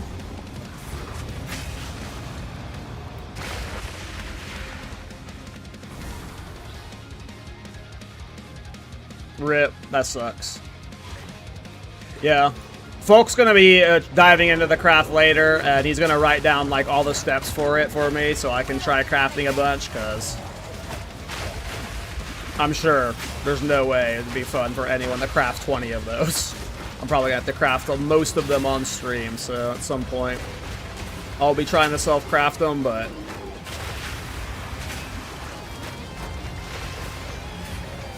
gotta get levels for now. We don't even get, like, we have to at least get level 90 for our 5th support slot.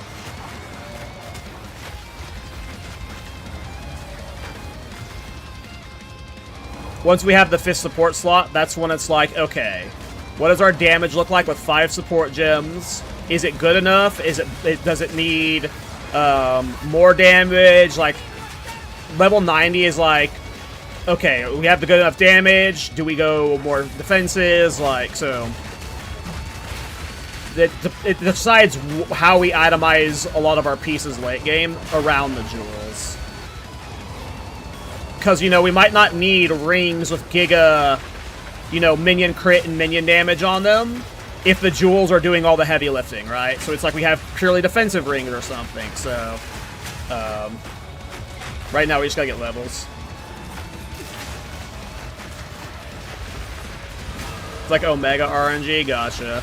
Yeah, that's partly why I was saying earlier that, like, if it only had the minion damage and the minion area, it would be fine, but if we have 8 days to min-max the build, we might as well... And we're taking viewer donations for Divines to craft some of them, like... I think we'll be able to craft them all by the end of the week. Does anyone know how to get the hideouts that are showcased? That they showcased? I haven't made a post about it yet. I had reached out to GGG about something with the hideout competition, and they never got back to me. So I'm done waiting for them. This weekend, I'm going to be writing up the article or whatever, the post for the freaking stupid hideout, like, post on the Mobilix thing, and get all the freaking files and stuff. I don't know what Mobilix is going to have to do to get those uploaded, or where we're going to have to do it. Maybe I have to upload them all to hideoutshowcase.com and then have the Mobilix post linked to them. But this weekend, I will be reaching out to all of the winners, and I will be handling the post for the Hideout Showcase stuff. So they're not anywhere yet, Brain Damage, but this weekend I will be finishing that up, so...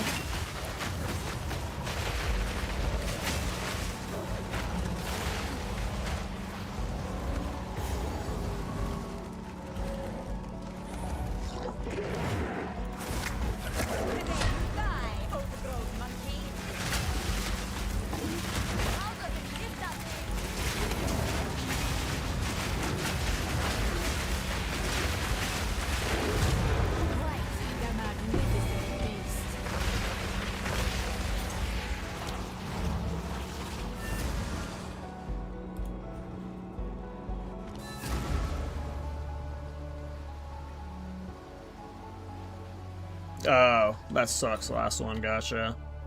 Yeah, I'm sure it's gonna be a big pain in the ass.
Sorry, I'm responding to Miso real quick.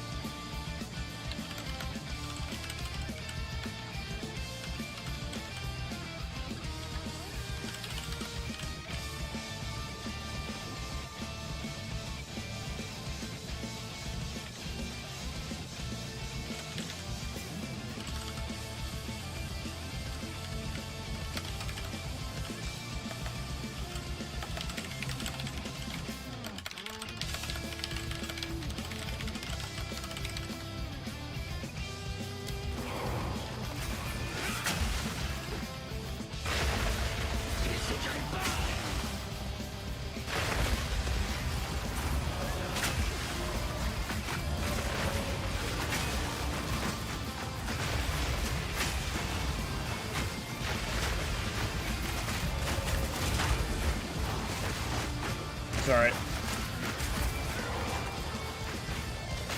Was responding to Miso.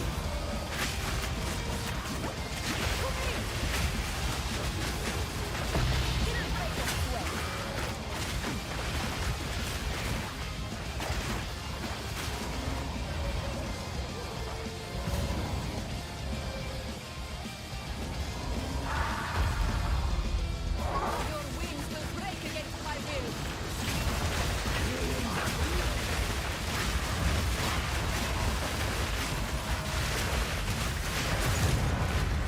Fall with the snow, feathered thing.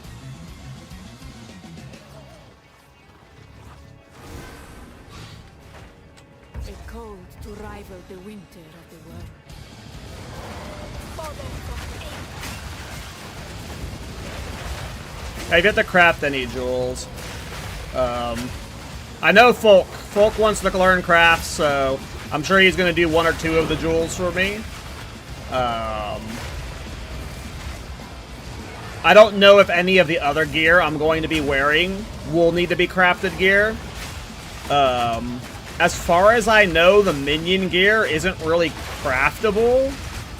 It's like, you have to, like, get a specific drop from Breach Tree, and then it's, like, super cringe or something. So it's not like you just buy a base and you work it up or whatever. So, like, I just don't know.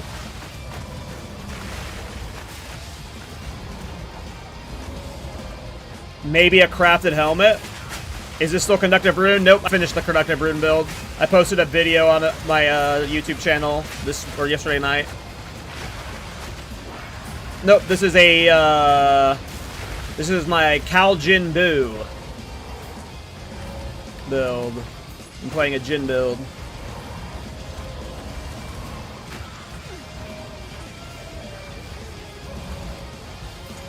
Yeah, but I'm not too worried about the cheaper option. I'm coping out that we'll be able to get, you know, over the next 8 days, especially once the build's an late game, and I'm showcasing, like, its actual AOE potential. Enough people have quit the league at this point that, you know, if someone donates 500 divines to the build, which 500 divines, like, ultimately for a lot of players is not a lot right now, that's a jewel, right? So, and then I'm going to be grinding for more currency over the next 8 days, so I think we'll be able to get the jewels. I think it'll be fine.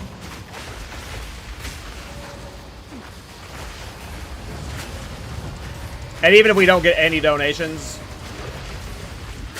this build should be able to farm. I should be able to make good currency.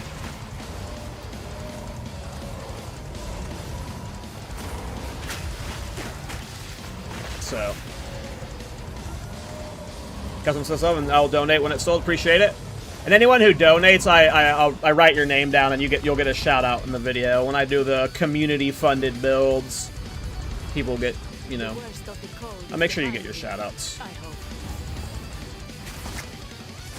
I usually only do these towards the end of the league, and we're at that point. Especially, you know, with PoE 1 league going on, those people are, when they're done with the PoE 1 league, it's going to be the reset league for PoE 2 or the wipe league, right? So they're not going to care about, like, any of, like, you know, most people are done with the league at this point. You already got belt, you said, right? I mean, I got a belt. It's this belt, and it's a decent belt for the build. You know, it's got Lightning Chaos Res, it's got 20% minion area, which is, I think, the highest you can get for minion area. It's got minion command spell damage, it's got max life, and it's got armor. And I think with the Djinn build, we'll be playing pseudo armor ES, so, like, I don't know. This is a good belt. Is it a perfect belt for the build? And, like, this one will be replaced, I assume. I don't know what with, but it's not a perfect build. Minion area goes up to 24, then we'd be getting a one with up to 24 minion area. We'd be maxing minion area on the belt for sure. So, this would not be the, like, yeah, this one would eventually get replaced. None of this is permanent.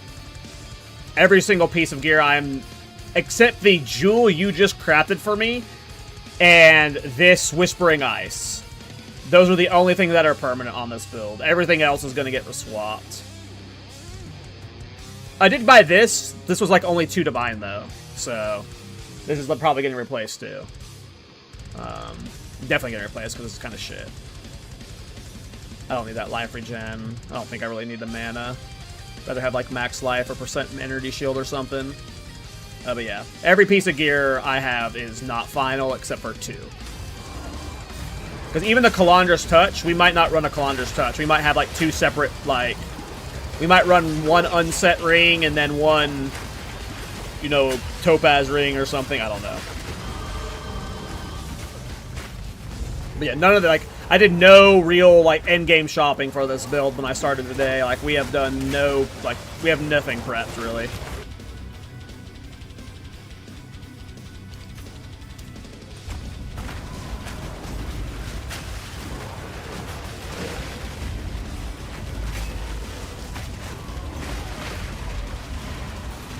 Can also get one to sacrifice Archon chance. Nah. I don't really care about the Archon proc chance. I'm not going to be doing like the 100% Archon up rate. I've said this with my supporting fire builds. I think it's bait. I would rather have 200% cooldown recovery when Archon is up.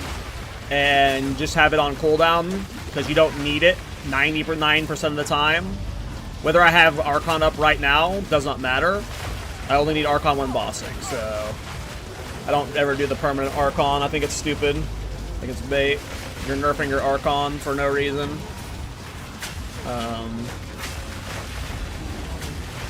If I was doing 100% Archon proc rate, then yes, the Archon proc chance is nice. But I'm not doing that, so...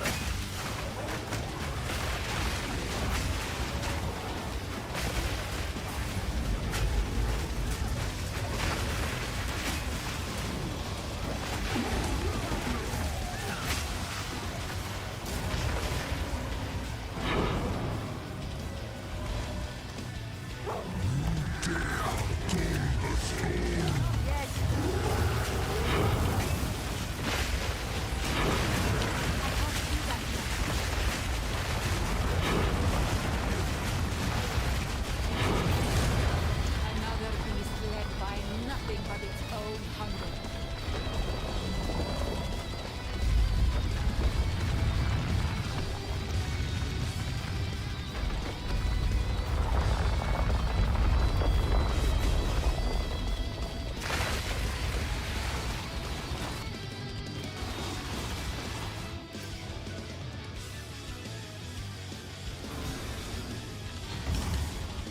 The Val languished in their own opulence. A pity.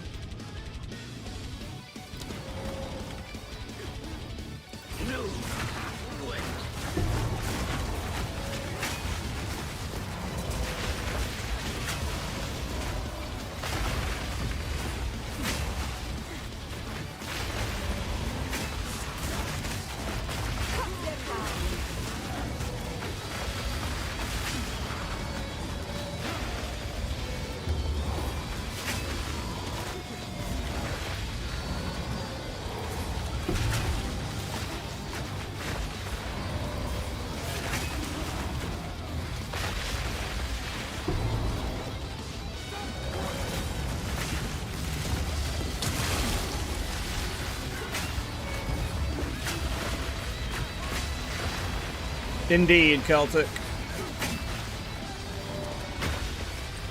Need a drink.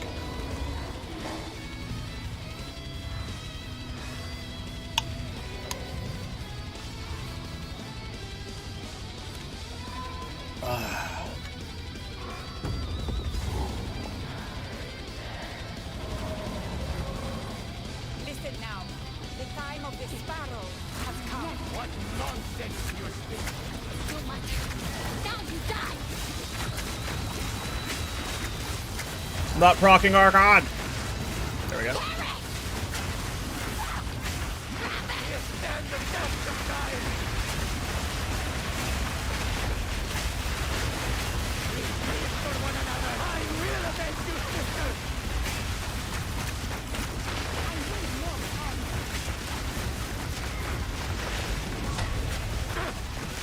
Fire dog. Epic of a time long forgotten. Man, you can't see a damn thing? That's how this game was meant to be played. Soriani lives. If you wish to as well, then kneel. Who needs eyeballs? Oh wow, we're already done with the interludes. Alright, hell yeah.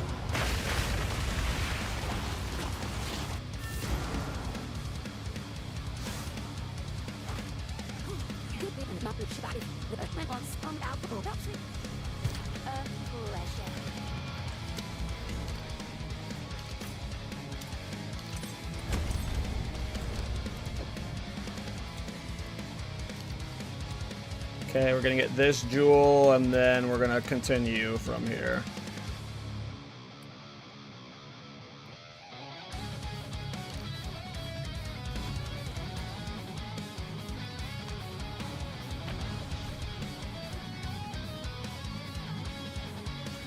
Exactly, Giller. Who needs to see when all things are dead?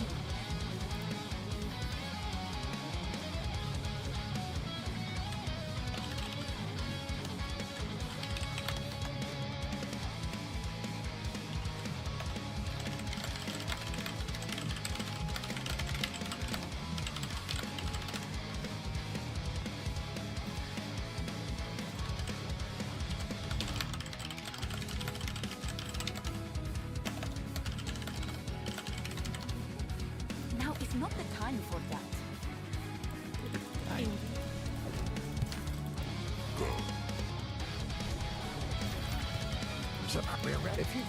Who did I not talk to? Oh.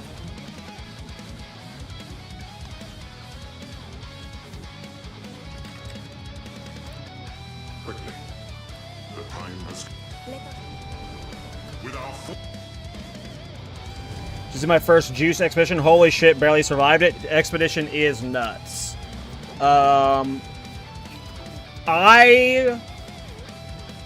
I stopped caring about deaths and expedition when Rabbit put it into this perspective. Fubgun had a 15 mirror build that was getting one shot in expedition. So, I no longer care about my expedition deaths.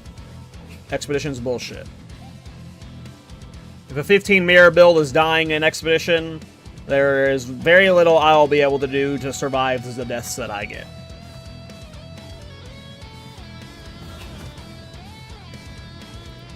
Now, if you're dying every 2 seconds in expedition, your build, you know, isn't good enough. But if Fubgun's build randomly gets one shot, then, you know.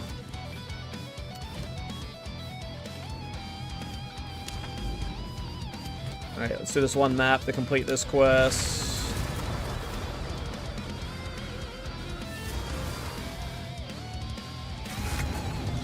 No, it wasn't Glass Cannon.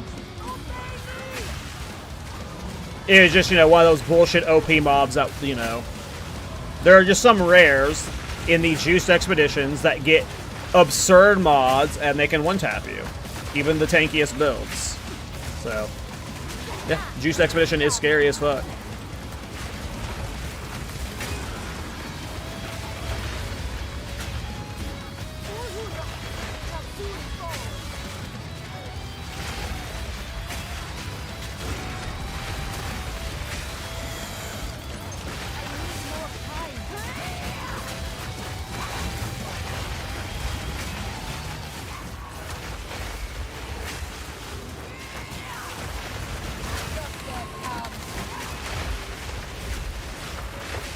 She's like hugging the edge and she's not getting away from it because she's like fighting my minions. And it's making it to where the tornadoes aren't really hitting her. Now she's macing. She moved away. I might die. Rip. I really hope they change... Didn't Zizzarin bring up the fact that you can't perfect Jeweler Orb fucking Ascendancy skills? Like, they really need to change that. That's just always the most frustrating part about leveling the Ascendancy skills, is having to deal with the lack of support gems until you're level 90. Or was it Gem Cutter Prisons they talked about? Maybe it wasn't perfect Jeweler Orbs.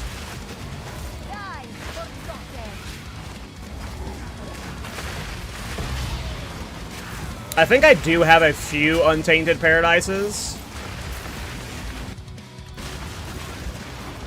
At least one. So we'll be able to get to like mid-70s easily at least. I don't know if I have multiple.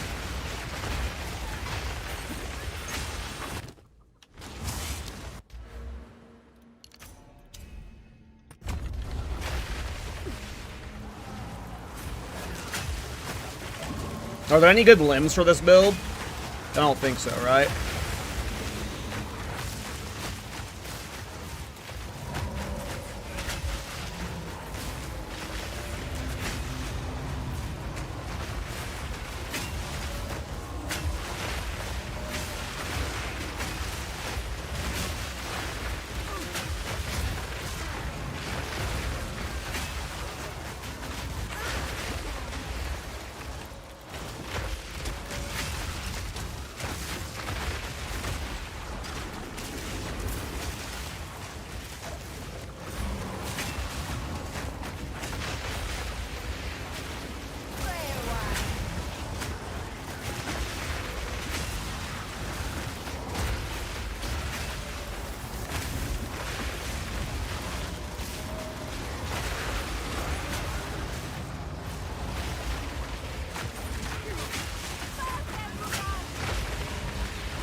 Just presence AOE, I guess. I don't think I really care about presence area.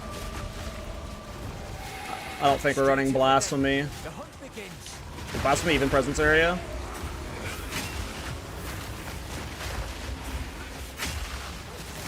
It might just be area.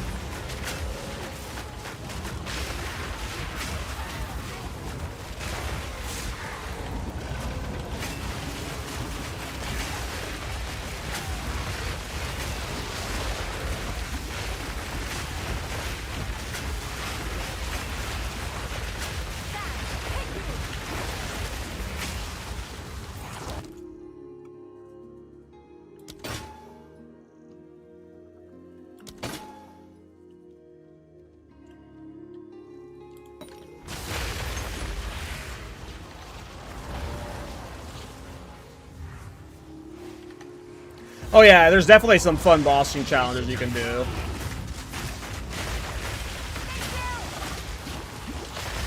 I think Wisp are bait in terms of the loot they provide, but in terms of juicing, Wisp make the bosses harder, that's for sure.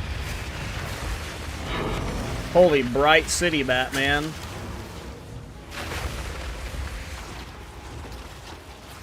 Alright. We have finished the campaign quest. Let's go to our hideout. Let's... How many weapon set passes do I have? Do I have all 24? I do. Good news. Let's get our free passive point.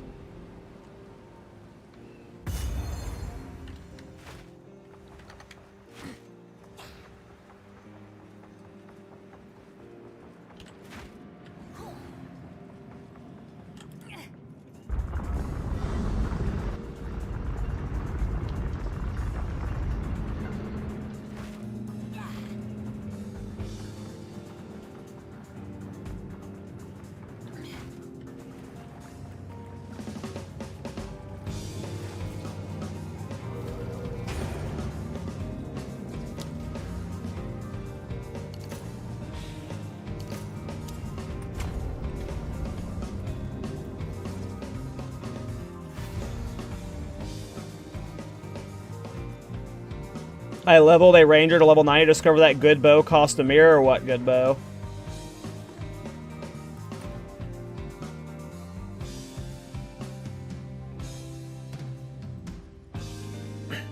There's no bow build in this game that requires a mirror bow for it to be good. You definitely don't need the mirror bow.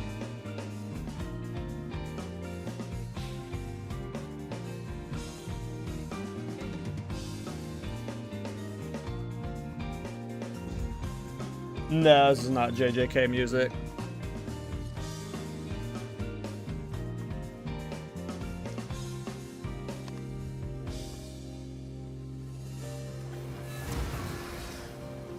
I have a buyer. Well, we but don't do you proud. What did I want to do? So I need my next ascendancy points. I don't know how good this node is, but I'm going to take it probably next.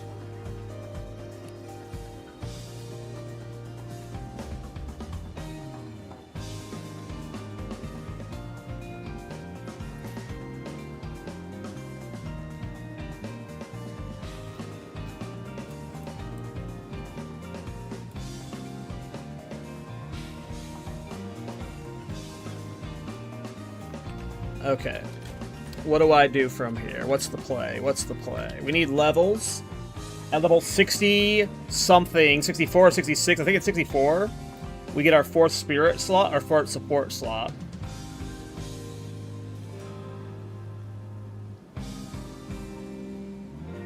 This is level 60. Gives me plus 2 more minion levels. And a jewel. What's my res at right now? I am good on res for now. Alright.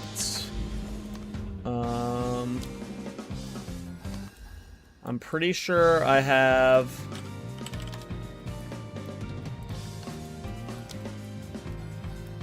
a tainted someplace. I swear I saw a tainted someplace. And I'm like, oh, I'll save that. There it is. Oh, I have it flagged. Apparently. Are there any other tainteds flagged? Doesn't look like it.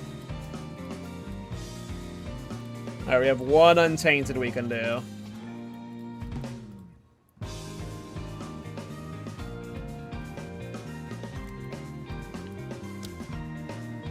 Oh, we have to clear to it, huh?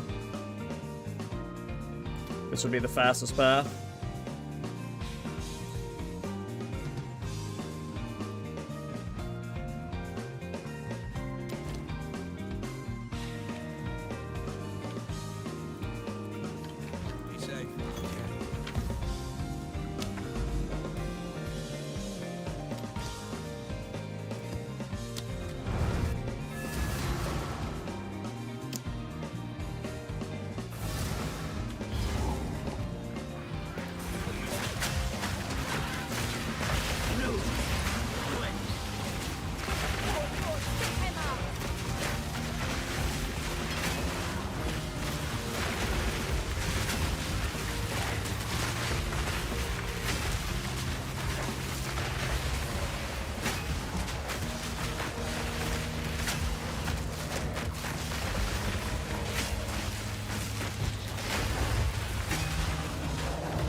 And yeah, tomorrow...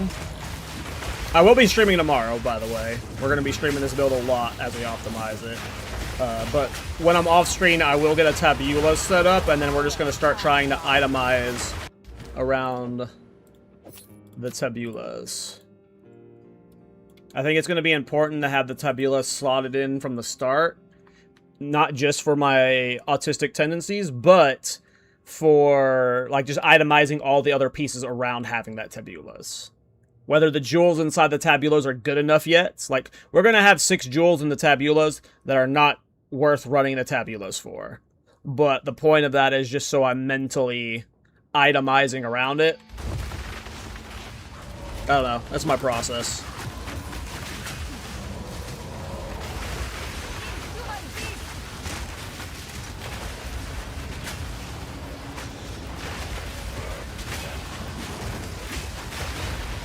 Yeah, I mean, bows are just expensive because of, you know, the thumb gun effect.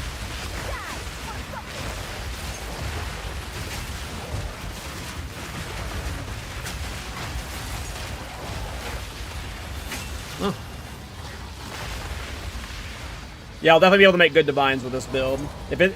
From my understanding, this again is my first Varashta build, but everyone says Varashta is one of the tankiest ascendancies in the game.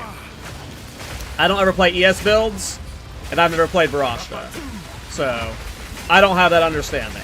But this build should be apparently tanky because Varashtas make things tanky, and it already has the clear for Ride of the Nameless, so yeah, I should be able to farm a bunch of whittlings, and then we'll make all our jewels. Alright, this fight might be annoying for this build because of, like, just the hitbox of the boss. We'll see. Alright, another jewel. That is all the jewels I have. We only have one good jewel right now. Where did I put it? This one? Yeah, this is the only good jewel we have. And honestly, it's not that great right now. It giving us crit damage bonus is probably fucking dog shit at the moment. I assume our critical hit chance is like 10%. We need to get these critical hit nodes. I don't know if I'm going to get the ones over here. We might have to. Until we can drop those passives for more jewels. Maybe I get a Black Flame Covenant thing so I can put just passives into here without having to path here. And I just run one Black Flame Covenant from nothing in a jewel slot temporarily until I just get Giga Crit Jewels. But even with like all those passives, like this thing has such a flat crit, that like low flat crit, that we need a bunch of our jewels to have minion crit on it.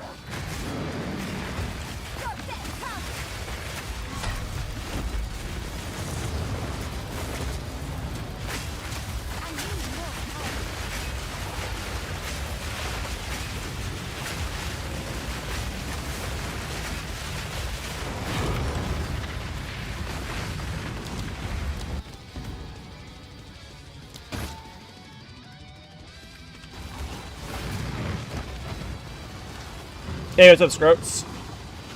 It's tanky because you can get a focus with your staff. The focus is the most efficient ES gear piece you can get. Like 4k ES without focus if you take the focus passes on the tree. Interesting. Yeah, I won't be running focus plus staff.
Oh, for sure.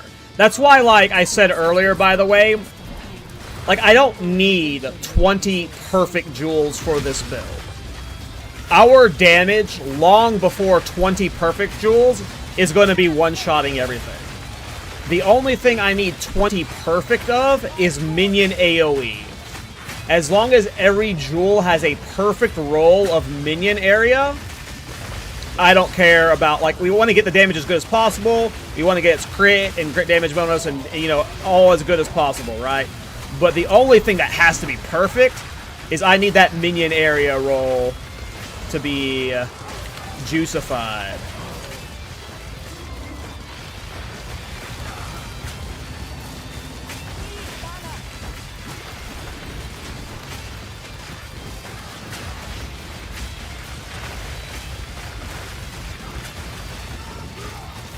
But yeah, like at some point, you know, increasing the damage and the crit damage bonus is going to be making it go from a 3-second boss kill to a 2-second, right? Like at some point, we're not going to need that, which is like partly why, you know, I don't like doing any like pre-crafting and pre-optimization stuff. Because like, what if I went and made 20 of those perfect jewels that last one just crafted, right? But what if like, when I have 7 of them, the damage is already more than good enough. So it's like, okay, I can be a little bit more efficient with my divines, make less perfect ones, get some that have more defenses on it and stuff. So like, that's why I say we need to get level 90. We need to get level 90, and then from there, the only thing that's guaranteed where we're min-maxing is we're going to be min-maxing AOE as high as we can. And then from there, what falls into place falls into place.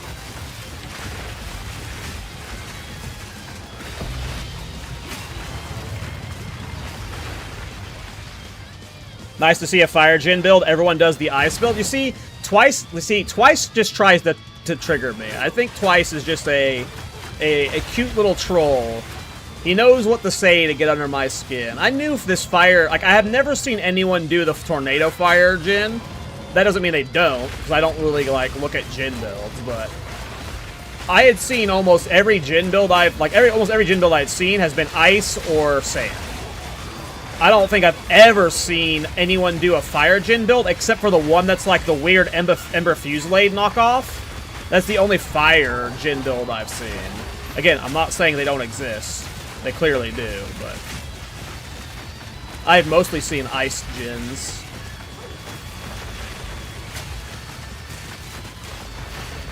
Isn't an Ice Djinn what Dreadful got build of the week with? Was an Ice Djinn build. And then an Aste do a Giga Insane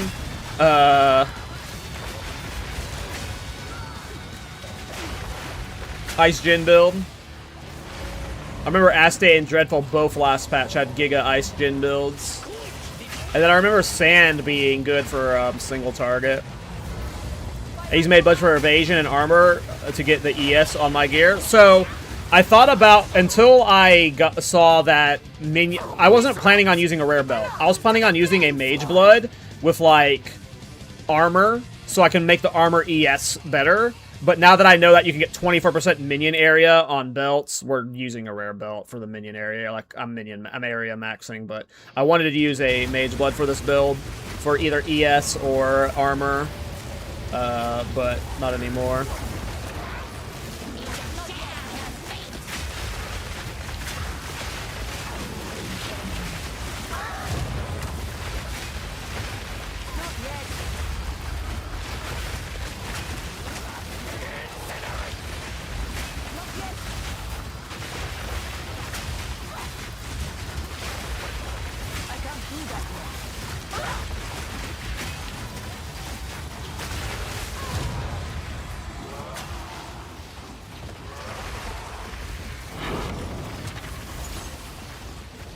Decent Flame Blast build too?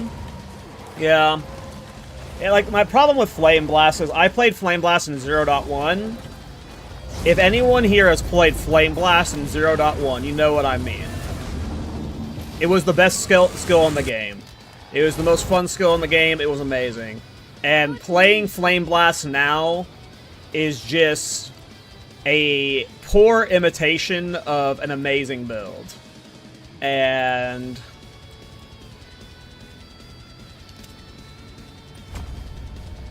while I have done Flame Blast builds since then, they just often end up being like weird Ignite builds, but the old Flame Blast had no cooldown. So you were just blinking into a group of mobs and then just getting a Giga Flame Blast off, blinking into a group of mobs getting a Giga Flame Blast off. Like, it was so much fun. I miss old Flame Blast so much.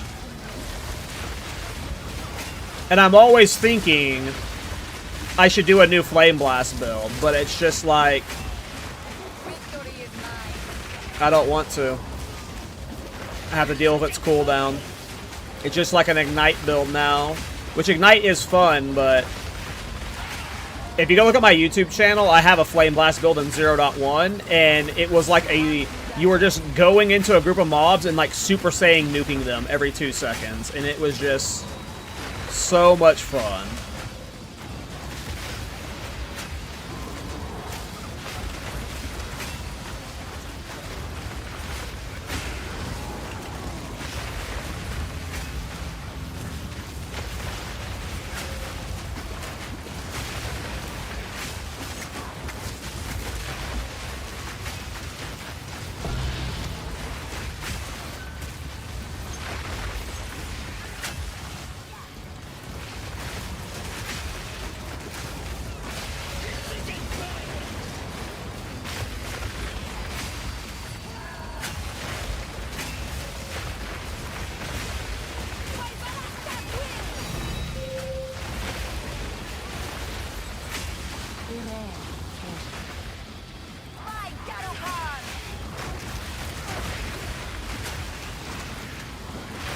Whoa, yeah, I mean, I think it's safe to assume that a lot of the gemling builds are getting pooped on soon.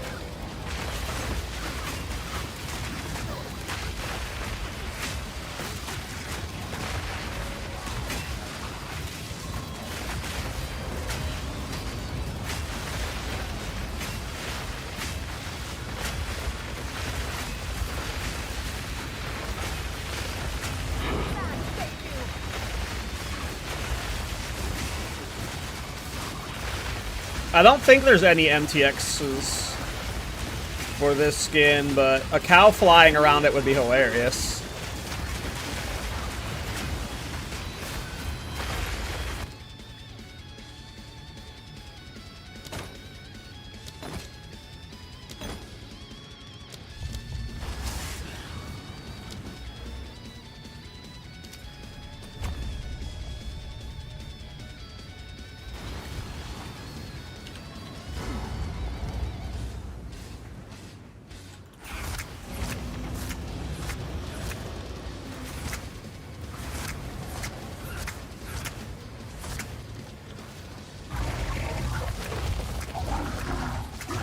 Oh, I wasted my cooldown. I wasn't paying attention.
I like this build.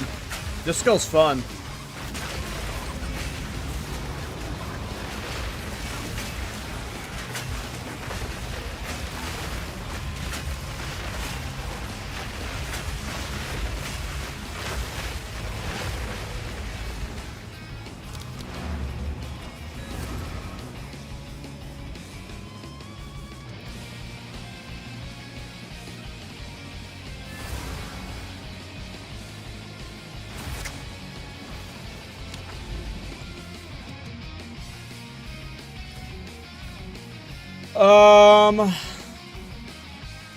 I am going to save this Untainted. I will use it probably tomorrow when I'm in my 80s. Is there like a mathematically best time to use an Untainted? I know, like, min-maxing the Waystone level around it matters, but I always feel like an idiot using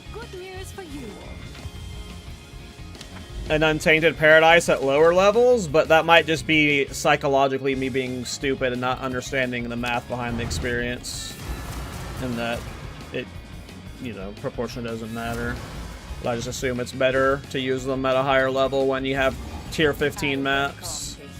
Or tier 14 maps and shit. So I try and save them until I'm in red maps. Unless I'm in a rush. With max XP tablets? I thought tablets didn't work on Untainted. I thought no tablets work on special maps.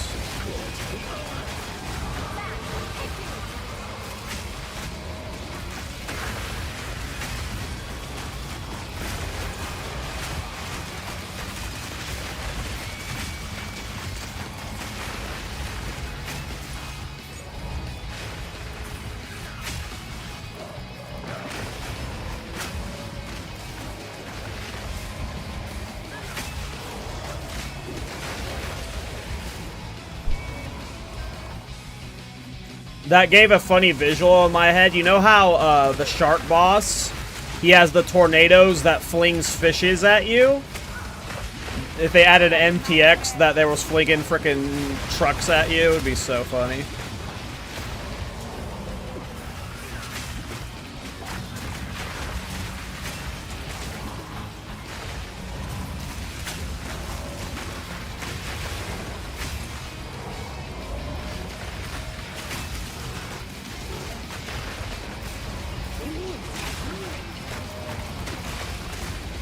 See, the dangerous thing about PoE 2 and its cosmetics is they've introduced a lot of ways to milk the player base out of their money. Because companion bosses exist, you can add companion boss skins to the game for people to purchase. So it ain't happening soon because we're still early on in development, but you know, you're gonna see boss skins at some point. Because people can use bosses as their skills.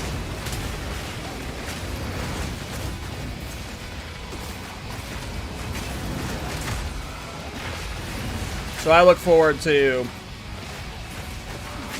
my NASCAR trucker shark skin.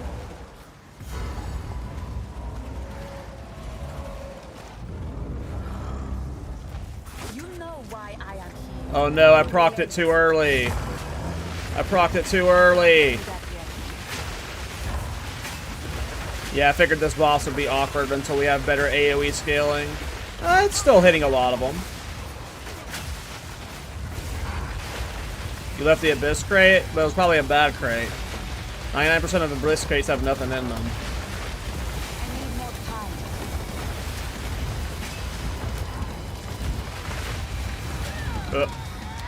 I could not see what was happening there. Am I level 64 yet? Do I have my support gem yet? I don't. Oh, I was doing this.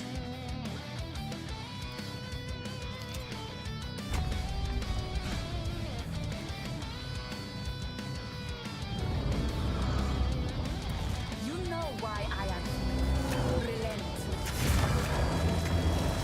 I need more time. I need more time.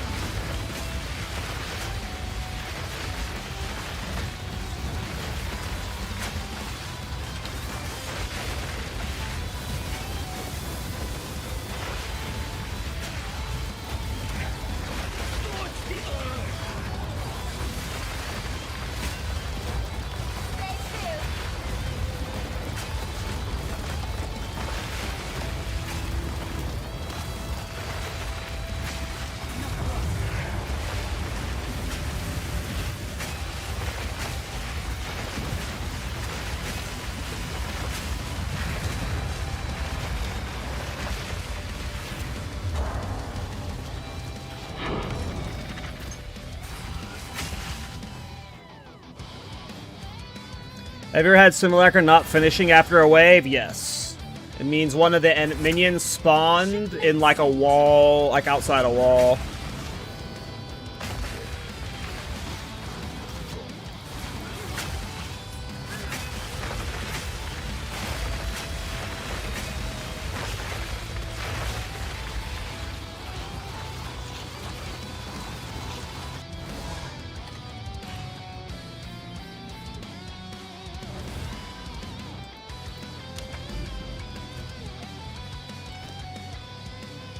At level 64, I think I get my next support gem, but then we can't use Zoffs till 65.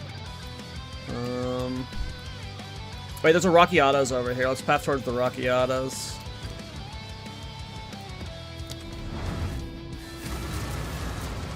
Any way to fix? I don't know.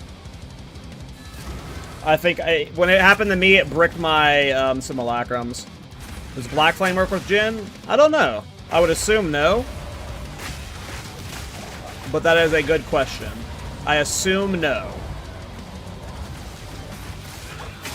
I would assume the keystone does not apply to minions, but I do not know.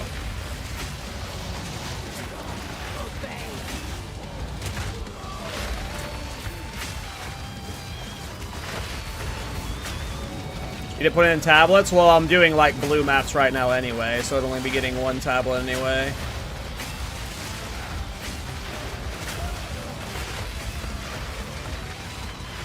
I'm using like a bunch of low-level campaign gear right now, so I'm not like... I don't want to like stop the upgrade gear right now, so... I thought my eyes were burning, just a mob. It is very bright. I mean, when it gets like this, it's pretty obnoxious.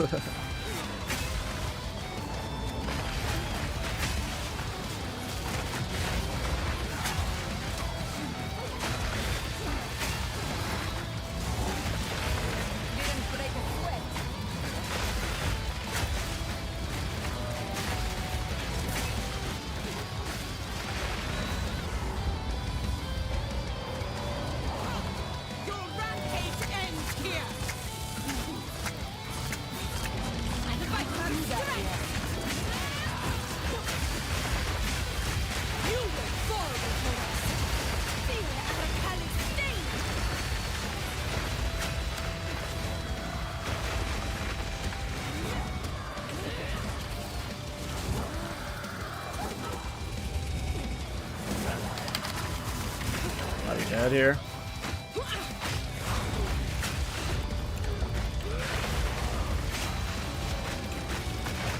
I just can't see what's underneath my feet. I can't see what's underneath my feet.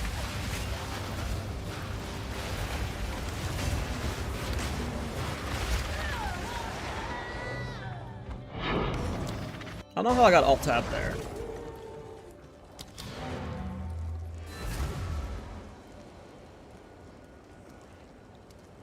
Okay.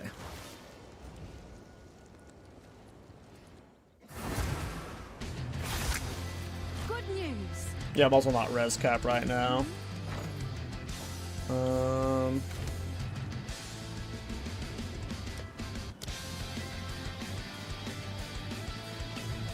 Yes. Alright, I forgot I listed all my tablets for divines.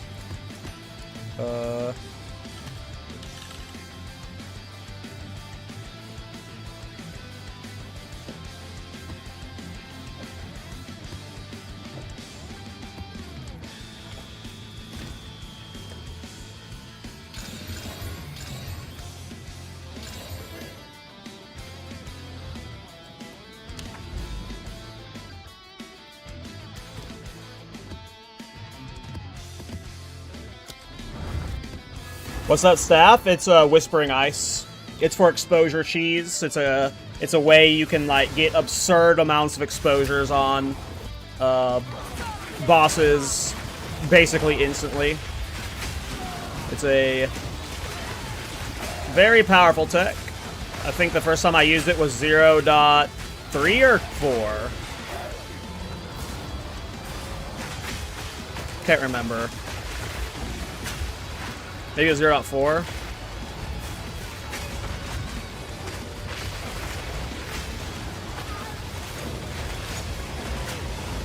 Used it 2 or 3 times now. Alright, that should have given us our 4th support slot. So we have the 4th support gem slot.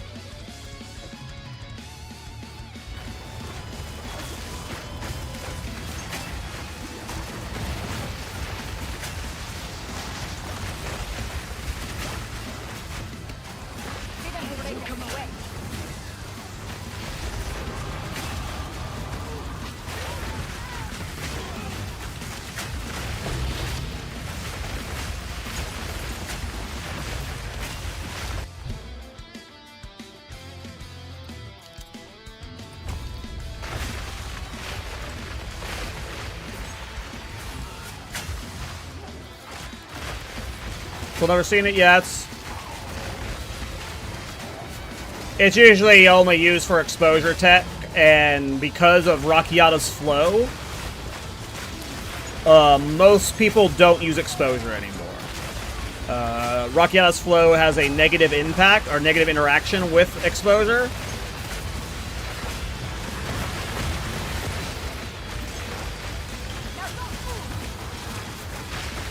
So it's not a very common tech, but for builds that don't need a weapon set 2 and our elemental focus that are not using Rockiata's flow, which are a very small portion of builds, but they do exist. You can use the Whispering Ice tech. As you can see here, inflict elemental exposure on hit. So what you do is you weapon swap and you cast Ice Storm. It comes with the skill Ice Storm. And then whenever you hit with this, it immediately applies exposure. But what's cool about Whispering Ice is it applies an exposure to an set amount. This one lowers the total element resistance by 72%. So it's a massive exposure. Now, I think there's ways you can scale it bigger too, so it's been a while since I've done the exposure tech. You don't see it a lot because of Rockiata's flow, but for the builds that don't use Rockiata's, it's good. And then we might not end up using the Whispering Ice tech because we might want Pounce. But I doubt it. We're probably using Whispering Ice.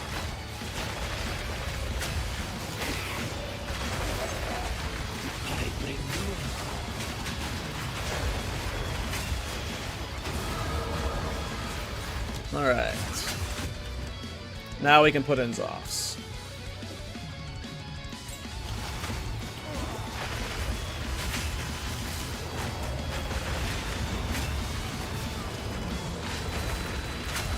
It's all elemental types.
Oh, I forgot to answer your question. Crazy. What is the radius on Rune up to?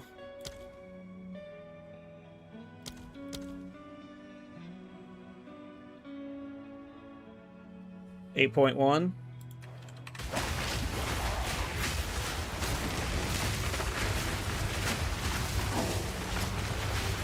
And like I could put like Varana's Siege.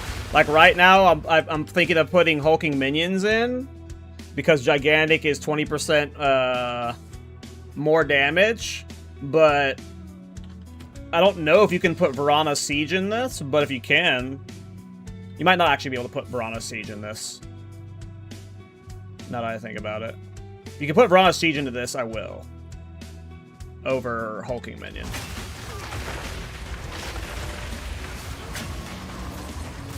But we level 90 for that. You can put Magnified Area into it, so maybe you can put Varana's Siege. Because I believe they're the same jewel type, support jewel swap type.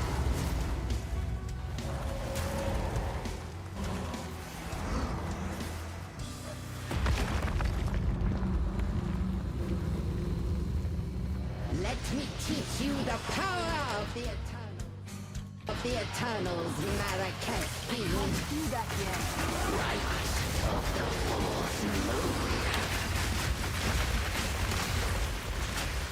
My love, I call to you. Yes, my beloved.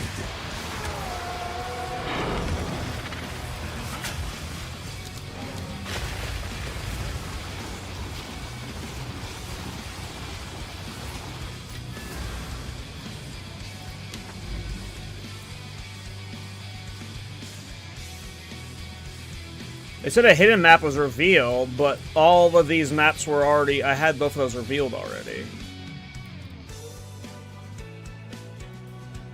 I wish it showed me the hidden map that was revealed.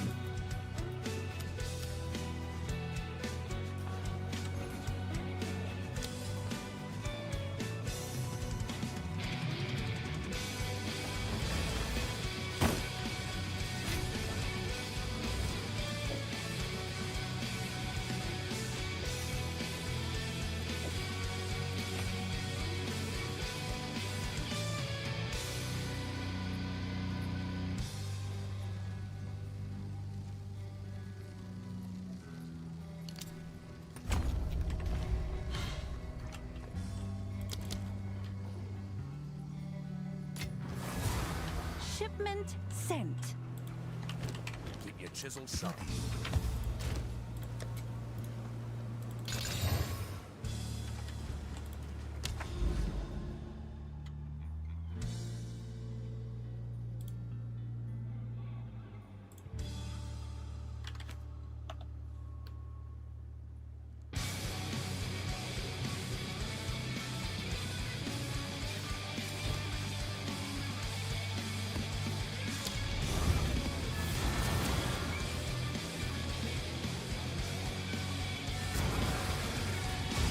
This is a very good day one for the character.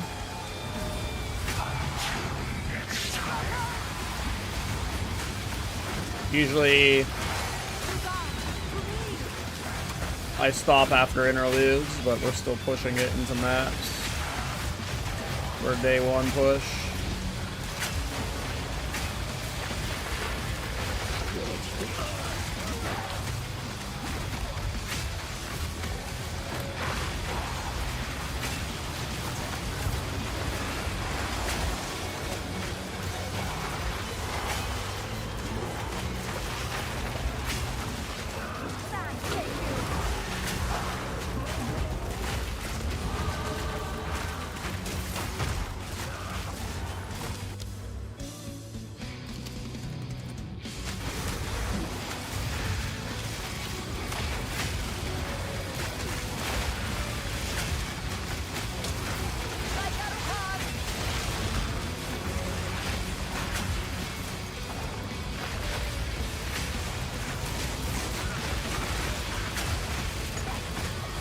Is it tier 14 wrap on my ritual? I got a headhunter? Hell yeah, grass, man.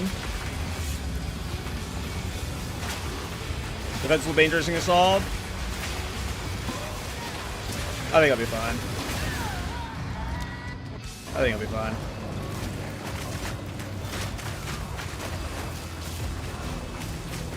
Like, we don't need crazy, like...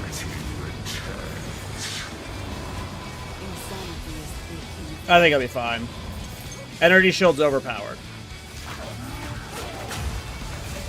Like, I don't need Giga Minion rings. I can have defensive rings. Like, I don't need a Giga Amulet. I can have defensive amulet.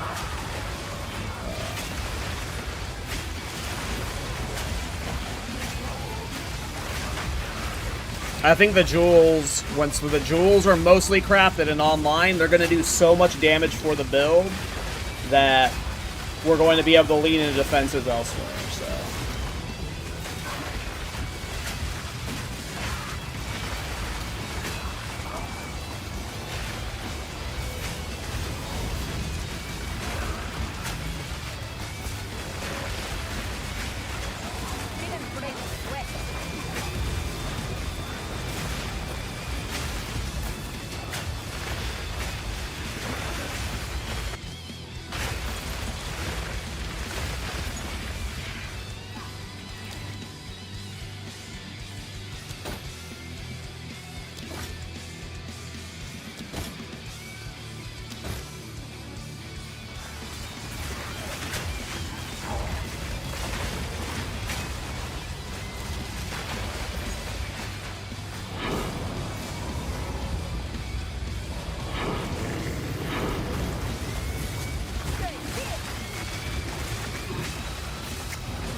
This build's crazy, you guys.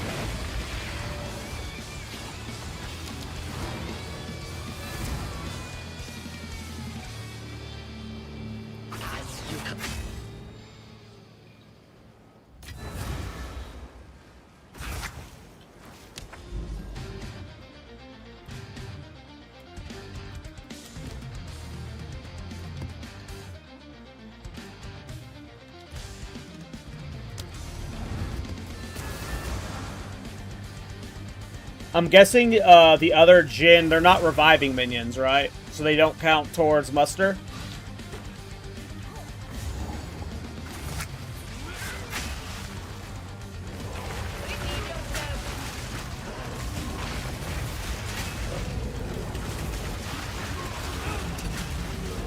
They count? Are you sure?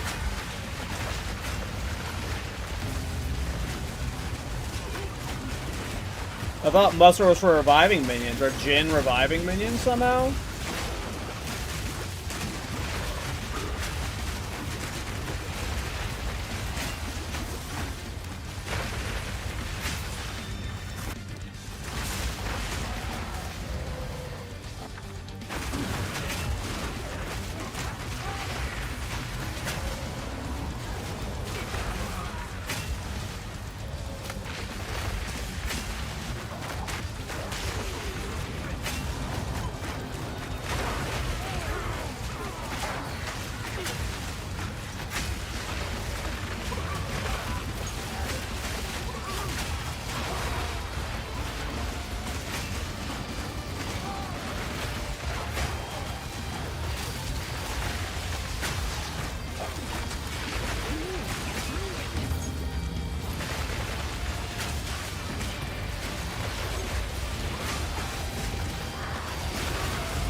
Six, seven.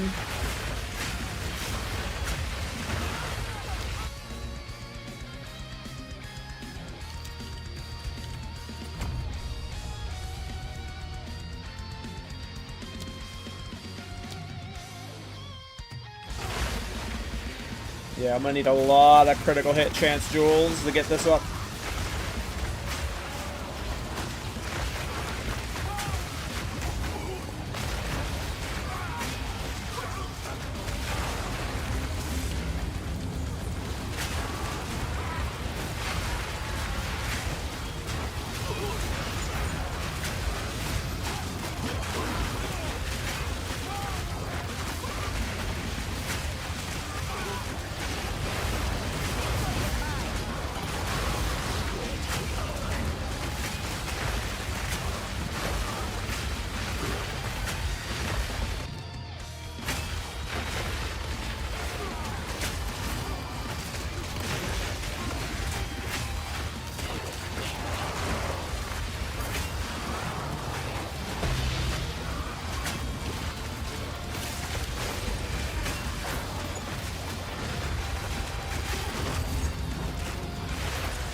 Try keep up. Don't lose sight.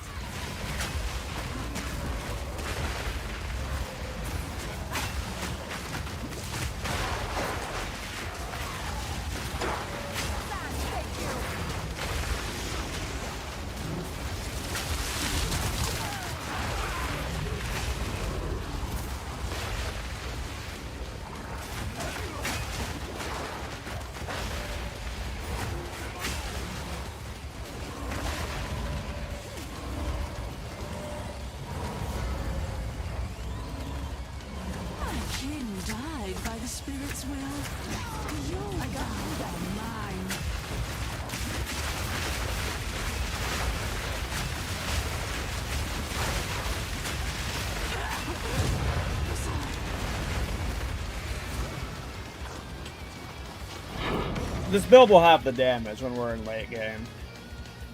Like, without a question.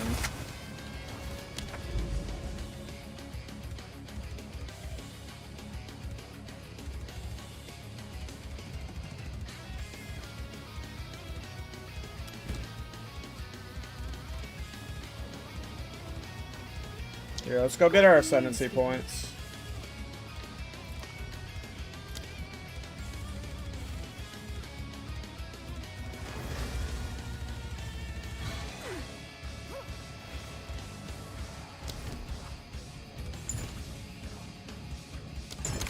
Perhaps here, another chance. We can both be redeemed. Alright, give me a second. I need to run to the bathroom real quick, and then we'll do this ascendancy run.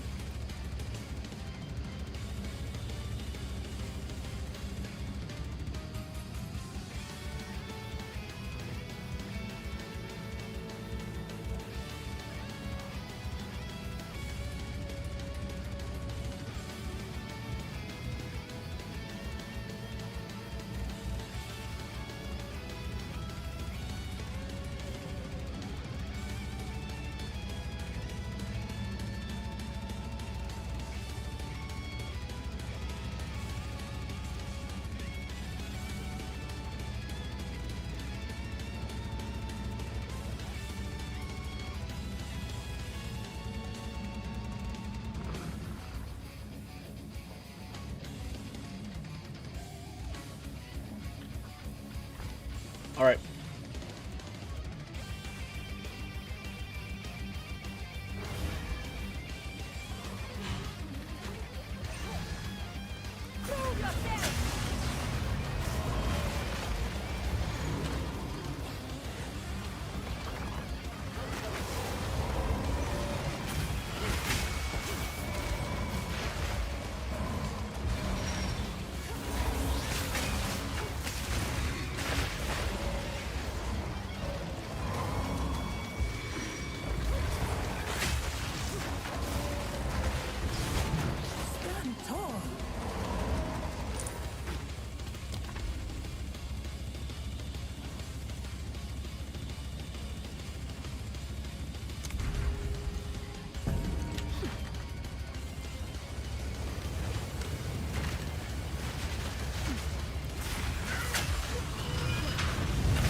It's funny, this week on the podcast, or it was either this week or last week on the podcast, we talked about Sanctum and Light Radius, and how Miso and Rabbit never take the Light Radius one, and I literally took it as my first one. I don't know why, but no Light Radius doesn't bother me.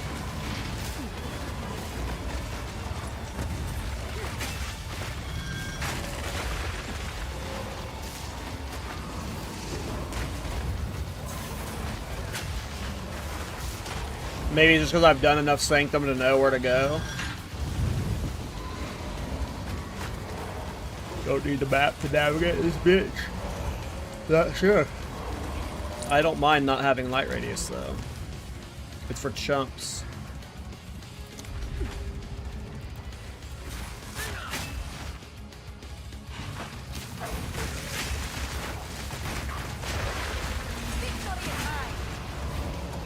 Has been disrupted. Relish your mortality. Rewards being unknown this early on sucks, but I'd rather that than Affliction being unknown.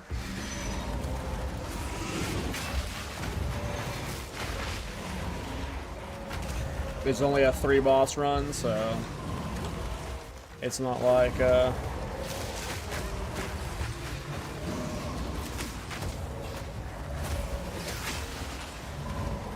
I'm doing a long one, you know, not like we're doing ATD runs yet. Which I think we will do some ATD runs with this build for sure. In the lead up to farming for it. Anything for a sip.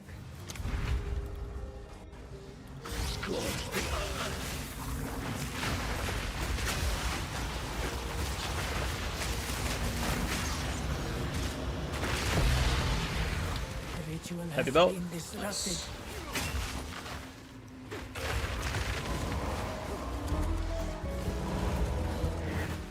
A moment of respite.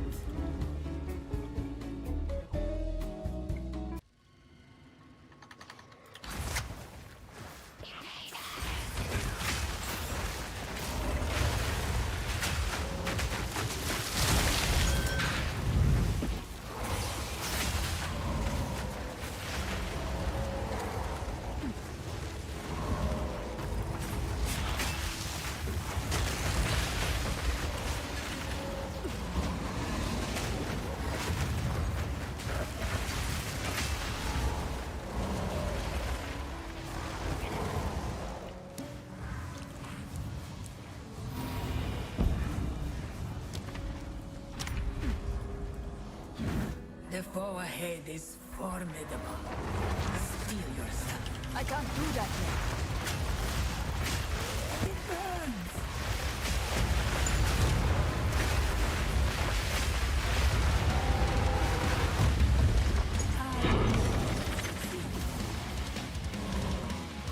Hey, what's up, Angry Beard? We will succeed. Go with always onwards.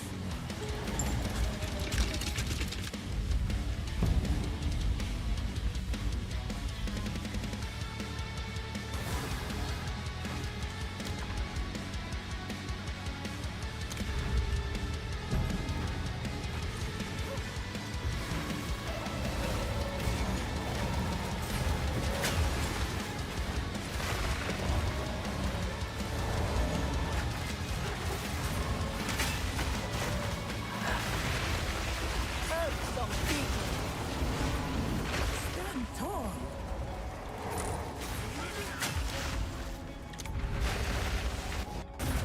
I'm doing good. New build today. Every build I think is my last build, and then I randomly get inspiration to do a new build. So we have started the 12th build today. This is my first Disciple of Varashta build. My first Kaljin Buu build.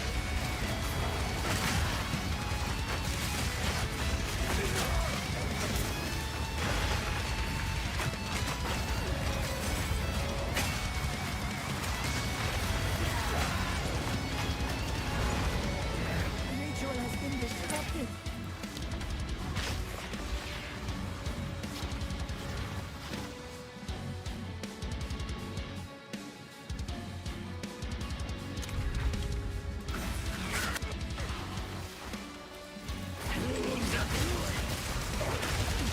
Victory is mine.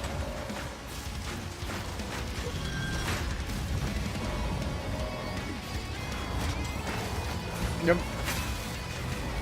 It was cooler than I expected from the moment I got this skill. I expected it to kind of like struggle to get through the campaign, but well, we kind of just dominated the campaign today, and I'm already level 6-7.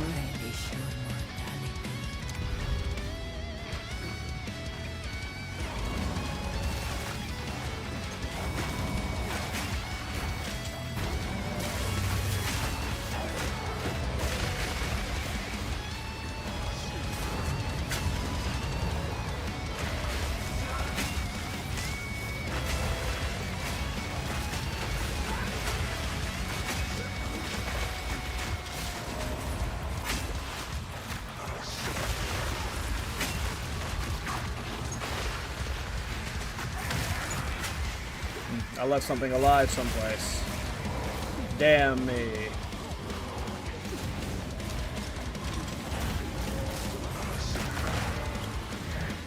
Good riddance. Hey, what's up, Shepard? What is up, bro?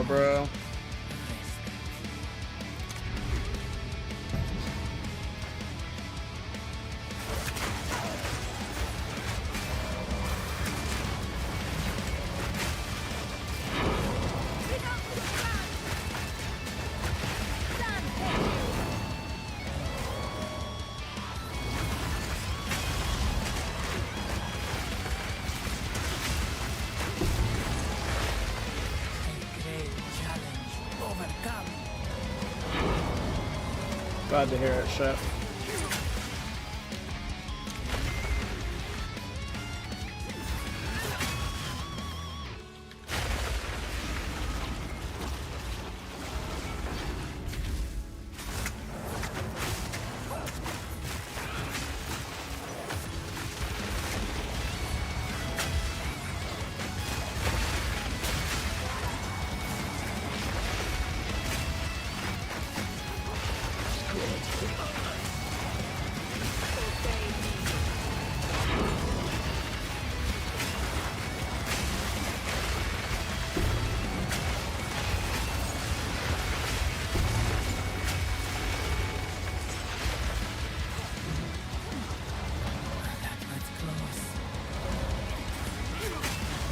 The skill's definitely fun, that's for sure.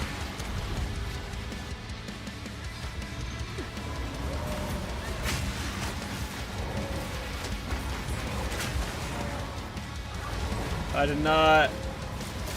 When I started this character this morning, I had no plan. Well, my plan was I was going to use Triskelion Cascade on a Djinn build. I didn't know which Djinn skill I was going to use. I had no idea.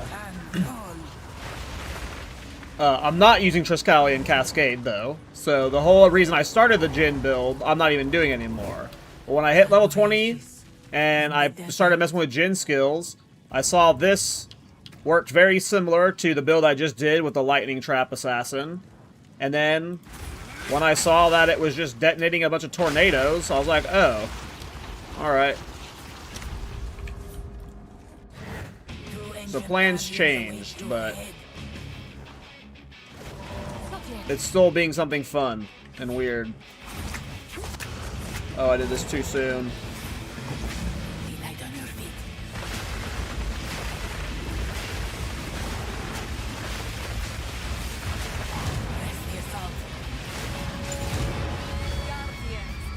Are you doing TAC League? Yep. I'll be playing it. I'll be playing in it. Either Thorns or Supporting Fire, not sure which yet. I shall aid you. Onward. Onward. The choice is made. Yep. This will be the third THC League I've taken part in. Shout out to Timmy for being the GOAT. Yeah, I don't know what build I'm playing yet. I either go with a build that I'm, like, trying to, like, you know, full clear and, like, make, you know, a leaderboard placing, like, top 50 or something. Or I go Thorns and I just, like, do a Thorns challenge. And just see if I can clear everything with Thorns. And I'm not racing anybody. I'm not trying to go fast. I'm just trying to successfully clear the game on Thorns. And it'll be extra challenging because it'll be in, like, a limited economy, in a sense. So I won't have access to, you know, all the goodies and trade that a normal hardcore trade environment would have. So yeah, it just depends on my mood when we get to it. If I'm, you know... I don't see me playing it for a long time. If I die, if I died early, I might go again once. But, I have a big end-of-league project that Blade Zero and I are doing. Blade Zero's needs a break. And I'm also just finishing up this build and then playing the Hardcore League. But in like 2 to 3 weeks, we're going to do an end-of-league build that's going to be pretty fun.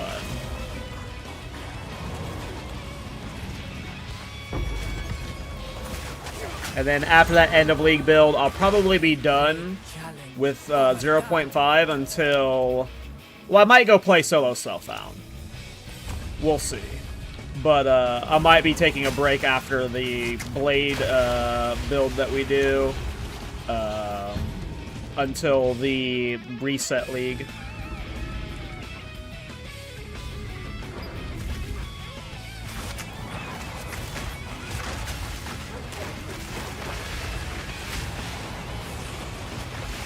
What's that in the league build? I cannot spoil.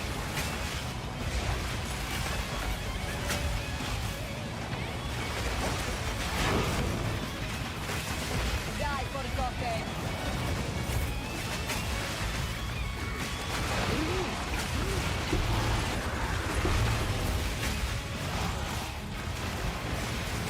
I cannot spoil. Sorry.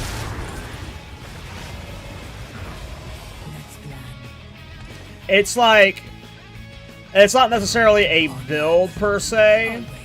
It is a build, but we'll be showcasing like a lot of different builds on the loadout.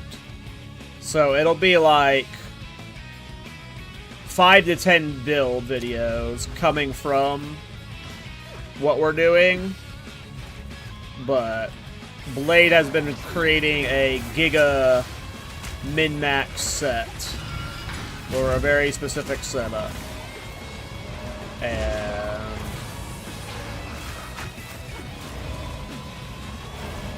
we're just gonna use that setup across many different archetypes just to be silly. It's totally not Thorns, right? It's not Thorns, no. It is not Thorns. Nope, it is not Thorns. And I'm not trolling, it is not Thorns.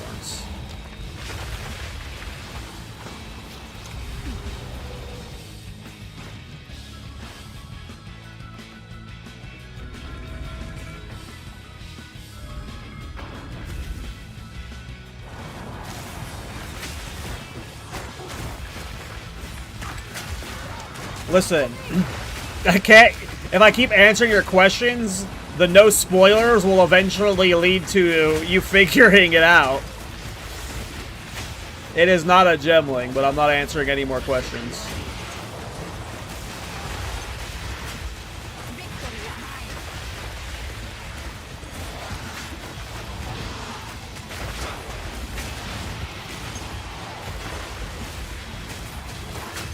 What is the point of the league, private league? Is it SSF? No, it's trade league. It's hard to explain. One, a lot of people just like fresh economies. They just like the reset. It's practice for them, yada yada, like stuff like that.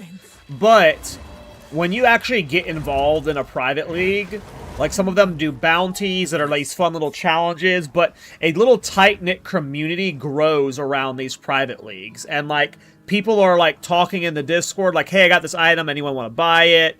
Like, it gets very like interpersonal and fun. Like, it's almost like playing on like an MMO server where like you like start recognizing names and you're trading with the same people consistently and stuff. Like, it's not for everybody, of course. If you're like a casual who only plays like 1 or 2 builds a league, you know, there's no point in playing a private league, but the private league also comes with leaderboards, so some people like to, like, some people are leaderboard chasers, right? They like the challenge of, like, going for first level 100 in the leaderboards, you know? It is definitely for the more hardcore of a player, but it doesn't necessarily mean you need to be hardcore for it, because like a tryhard, I mean, rather. It's a hardcore private league, but a tryhard. Because of that community aspect of it. Once you're in it and you're, like, playing with people in the Discord and, you know, people are crafting certain stuff, like, it gets very... It's fun. I don't know. But it's not for everybody.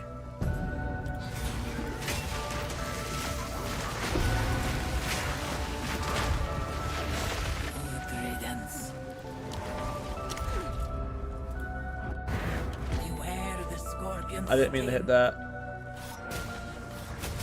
Test me, great mother of the sands.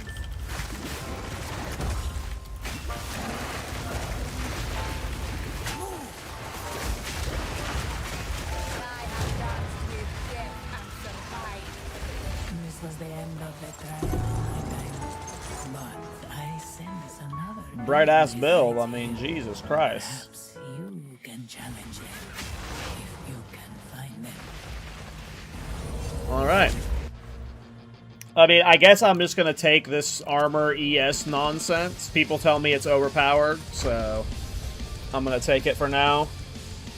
And my last ascendancy points. I don't think I'm gonna do the bronze Djinn, though. If Crazy Odd is right and it does count as a reviving minion, maybe we just do it for the muster stacking. But I don't think it counts for muster. I haven't actually looked, but I didn't see reviving minion anywhere on the tags or on the text. But maybe we take Varashta's intuition. I don't know. This is my first Djinn build.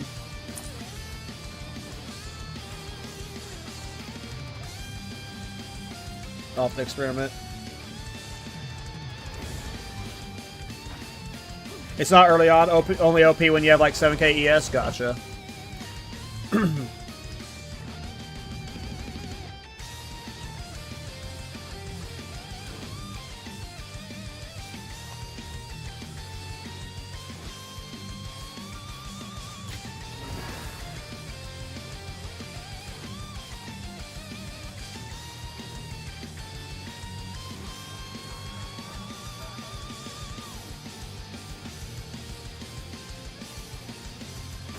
news.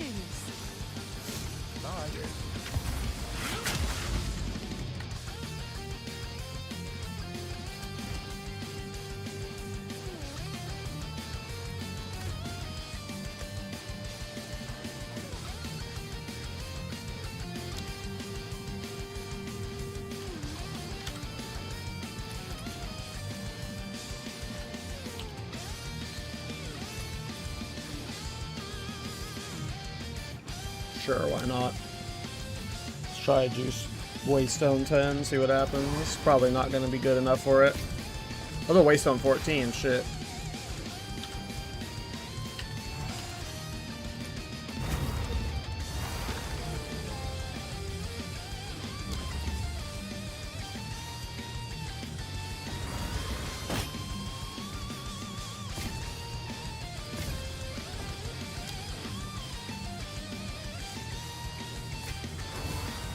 Good news for you.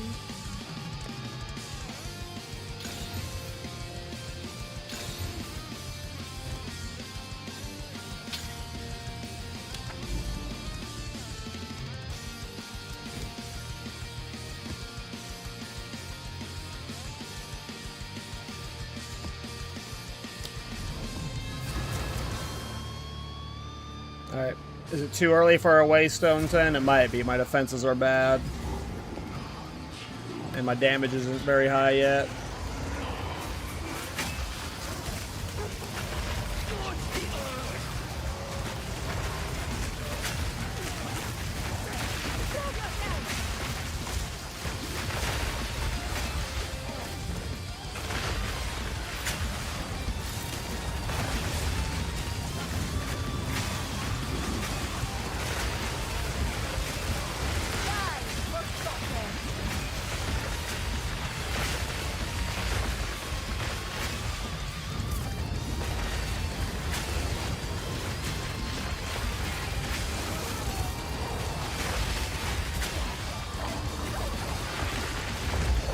Figured that was gonna happen a bunch. Not quite ready for this deep of maps. We're still using like level 30 gear.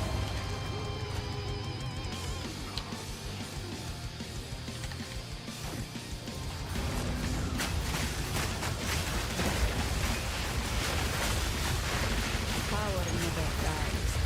It really changes hands.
Why would Prism Guardian be better than a Focus? What?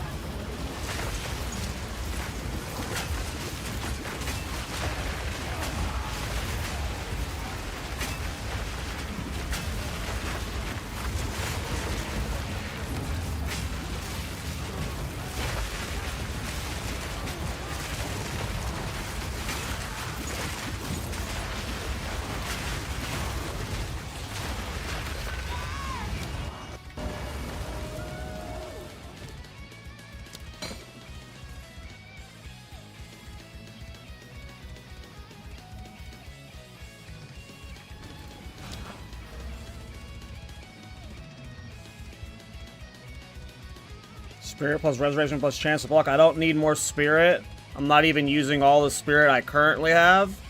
I don't need spirit reservation because I'm not even using all the spirit I am currently have. I don't really need chance to block because then I would have to scale block chance. A focus gives me minion skills and a bunch of like resistances and energy shield. Like, there are builds that Prism Guardian is good, but this is absolutely not a Prism Guardian build. This is an awful Prism Guardian build. I mean, we're playing a minion build, so, you know, we're using minion stuff, you know, and focus get +2 minion levels, but yeah, we don't know. We don't need more spirit.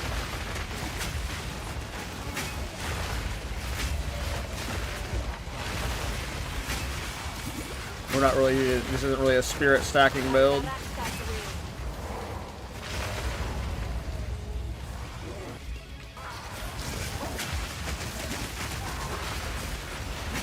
But don't underestimate the defensives that focus give you.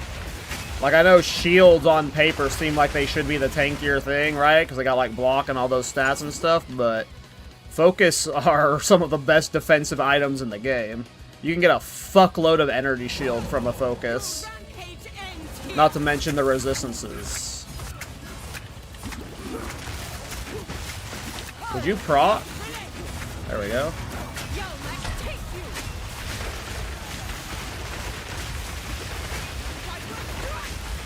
I can't see where she's at.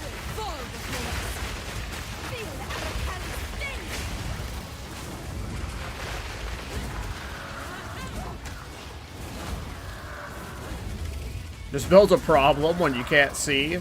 When my damage is better, it won't matter that I can't see, because she should die.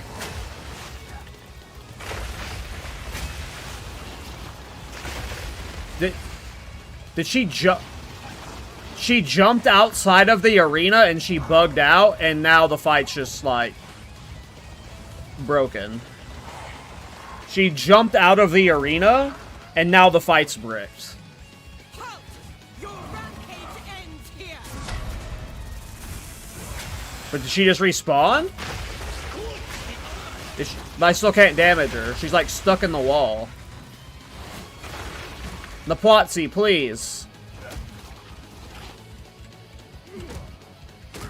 Why you do this?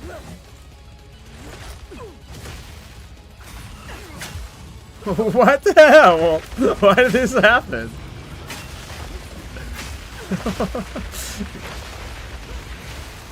I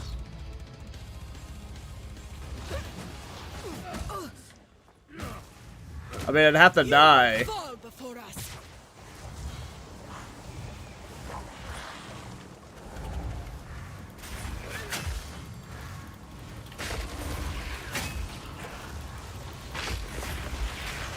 Oh. How'd she take damage there? Oh. She's like randomly taking like these big spikes of damage.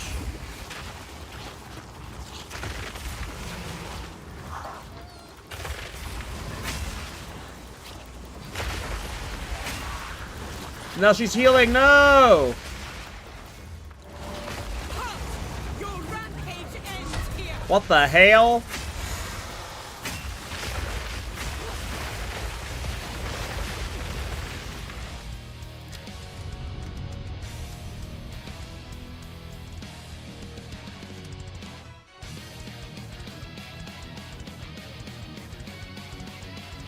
What is this load screen now?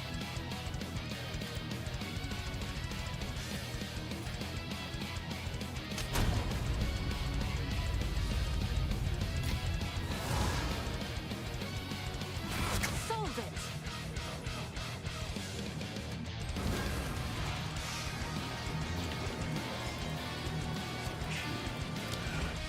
Oh wait, but it'll be the fight didn't reset, so she'll still be bugged. Oh.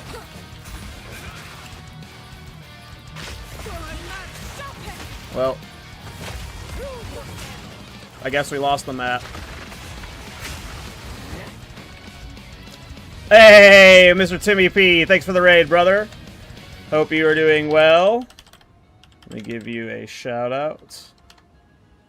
This is the man who is running the hardcore private league we've been talking about all stream. Shout out to Timmy. I believe this is his 4th time running this private league, and every league it just gets bigger and better, so shout out to Mr. Timmy. I am very excited for the private league, sir. Thank you once again for putting it on, and thank you for the raid, sir.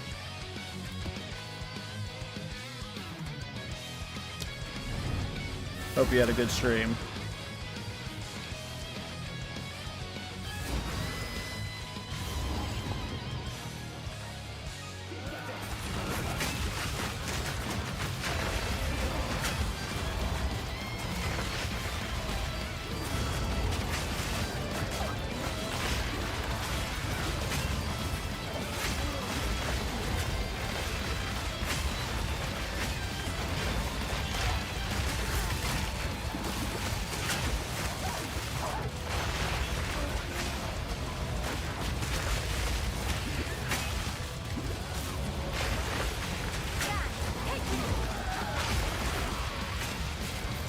Today I am trying my first Disciple of Varashta build. I've never played a Djinn build before, or any Varashta build for that matter.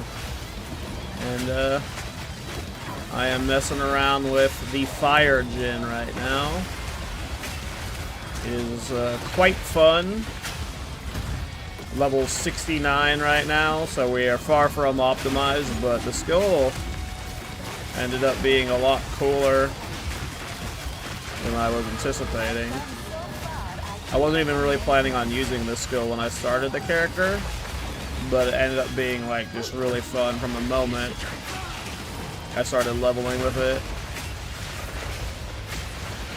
Cal said minion build was fun. No, it's not a minion build, it's a Djinn build, dude. Come on. It's a Djinn build. I have no minions in this build.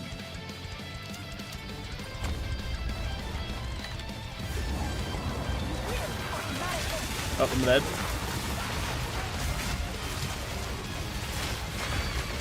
But it's all like another reason why I ended up using this skill is because the last build I did was the conductive runes build, and this skill has a lot of interactions similar to it. Rip. Yeah, I need to fix my resistances. We still have a lot of like low-level gear from the campaign that I haven't replaced. I'm being lazy and tired. But yeah, it functions exactly the same as a lot of the conductive rune stuff, so when I got it, I put the delayed reaction into it, and yeah, I don't know, the exploding tornadoes is really fun. And you guys are about to see in this boss fight. It gets super bright. Your rampage ends here.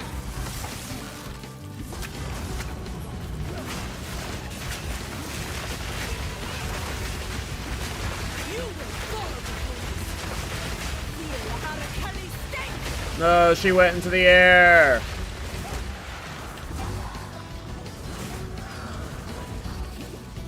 I need to upgrade my flask. Holy shit. My flask is bad.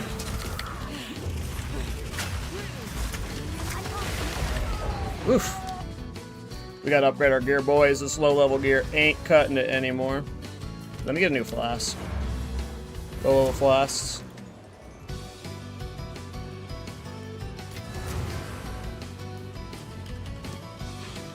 I gotta fix my resistances too.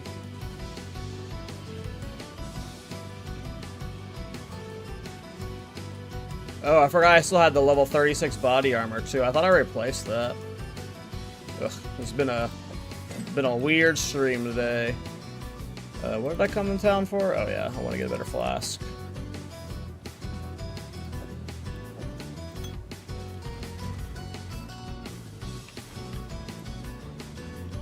All right, try that again.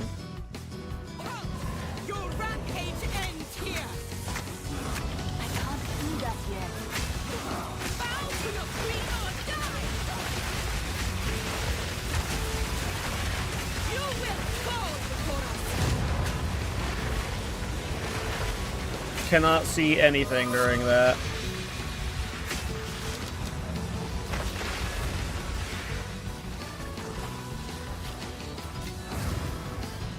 It is just so damn bright.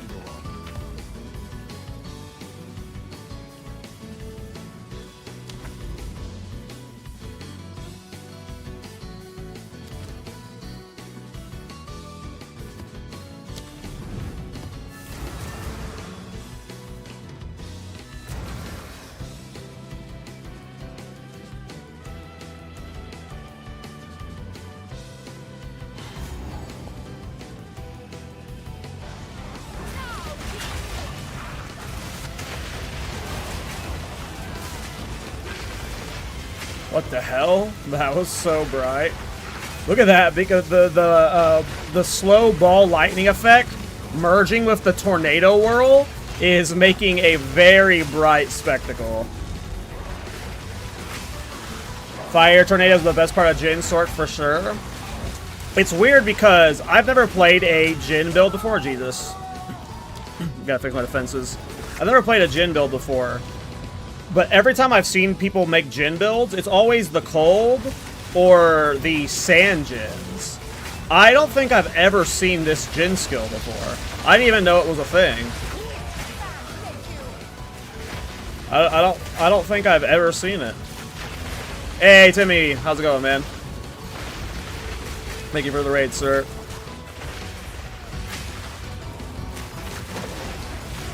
Yeah. Like, I hit level 20 on this character, and I just tried this skill out. It was my first time I've ever played a Djinn build, first Djinn skill I picked up, and I've just been using it since. I didn't try any of the other Djinn skills. I just saw this, and I was like, oh, this is really fun. Let's see what happens. Did the raid come through? It did, yes sir. It did. I gave you a shout out, and, yeah. Ah, rip. Oh, yeah, I forgot you have those internet issues. No, I was saying, yeah, I've been talking about your private league all day today.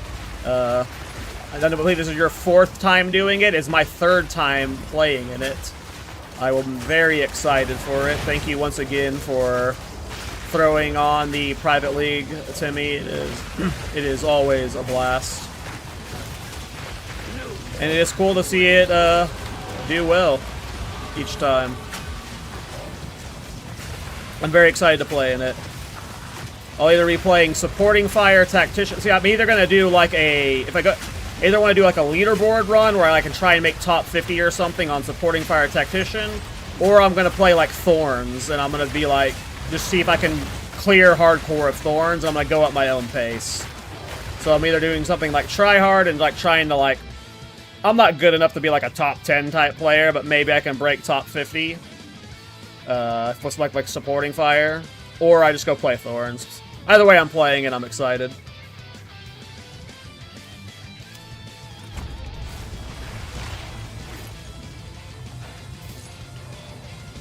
Oh wow, gotcha.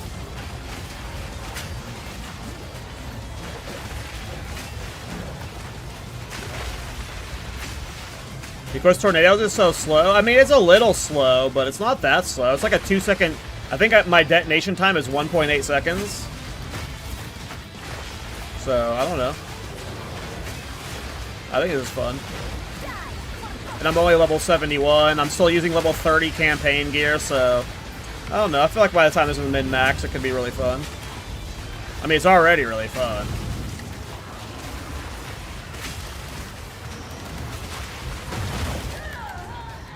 Yeah, I'm gonna have to replace my gear. Level 30 gear ain't doing it anymore. The fact that we made the frickin' Waystone almost red maps with mid-tier campaign gear. Djinn's kind of good.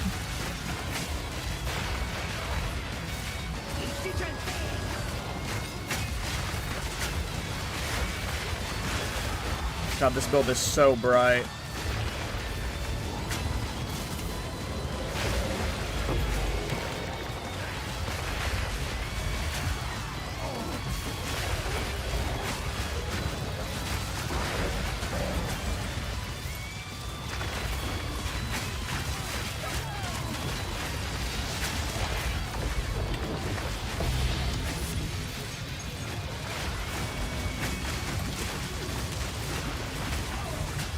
You try and pop your Archon with your right click? I do that. That's how I get Archon guaranteed on every boss fight. I go into every boss fight with Archon. I don't care about Archon when I'm mapping. I don't need Archon when I'm mapping. I'm not really thinking about it then. Wait, what the hell? I lost access to my using the skill for a second there. I was like on cold. Oh, because I leveled up and it gained the gem level.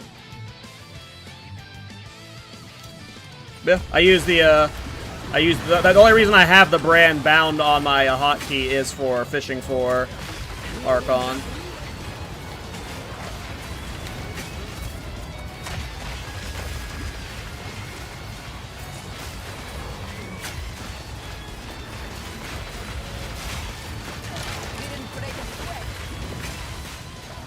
Feel like some guys are necessary here. This build is obnoxiously bright. It is something.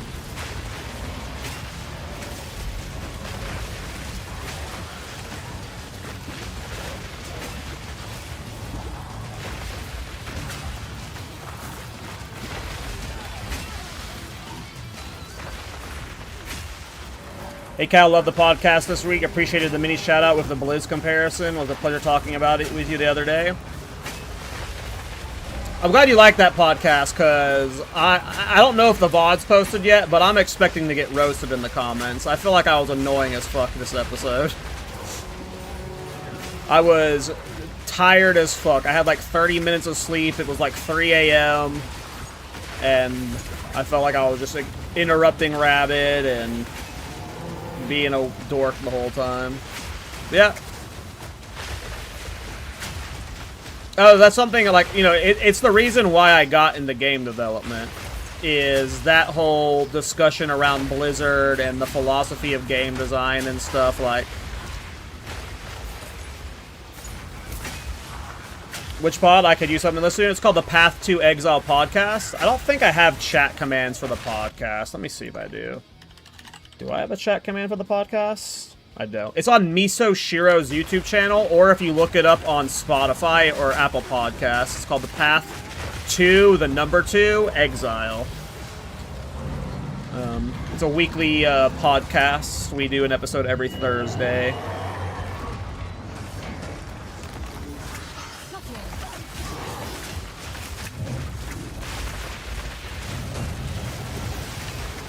we go.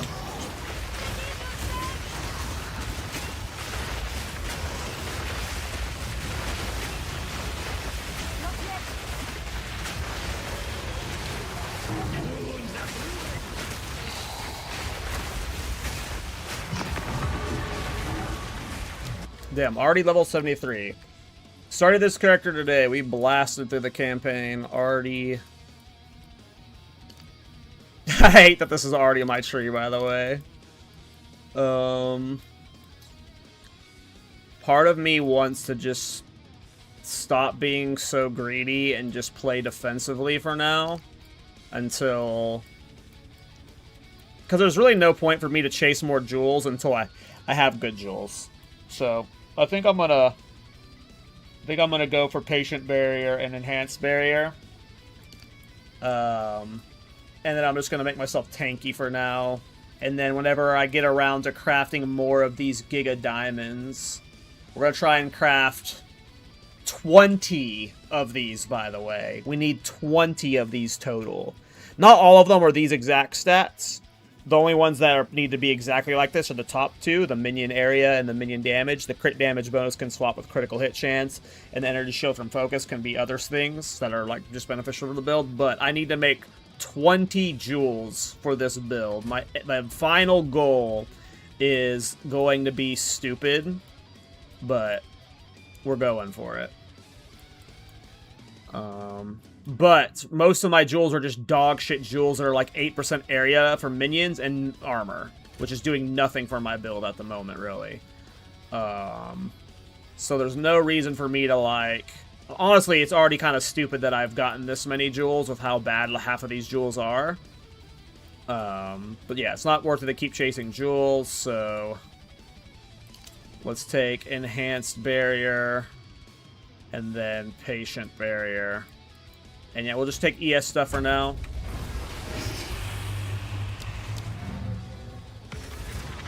Love that regular content. I mean, yeah, that's why we started the podcast.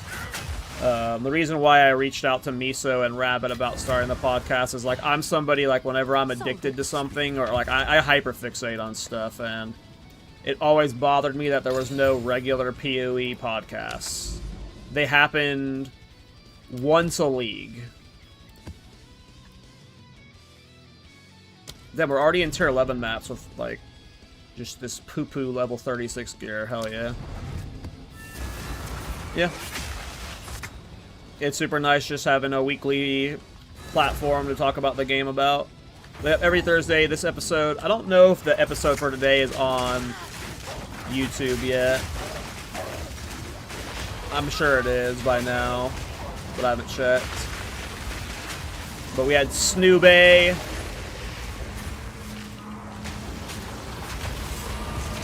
It is nice.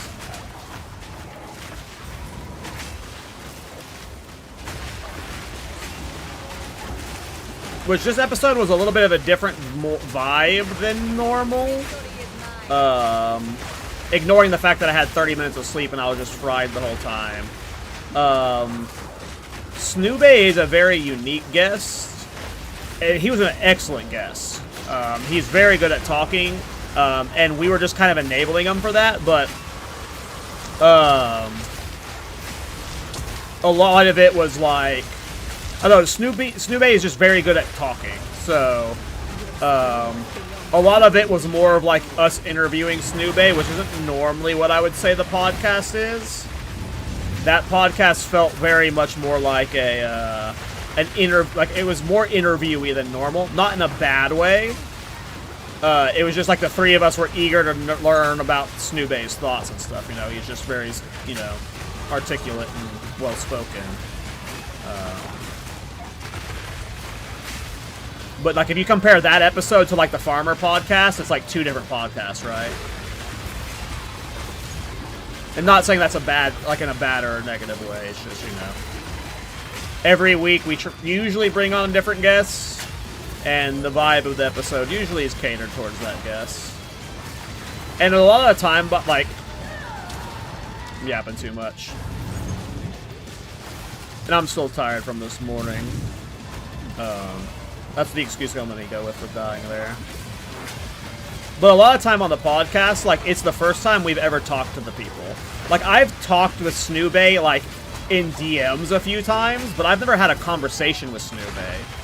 So, like, I've never had, like, a conversation with Fubgun, like, anytime we have a guest on, it is our first time interacting with them. And a lot of my job as the host is, like, feeling out the guests and trying to respond to them.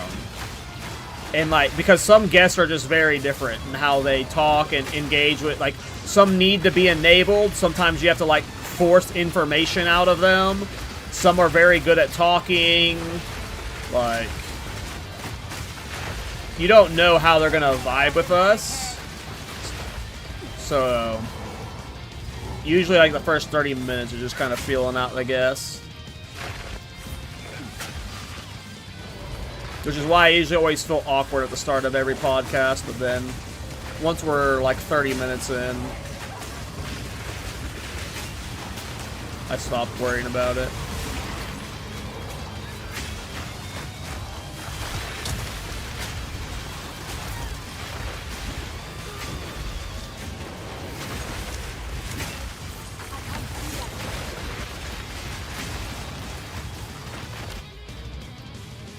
But yeah, I like that episode a lot. Snoo was really smart.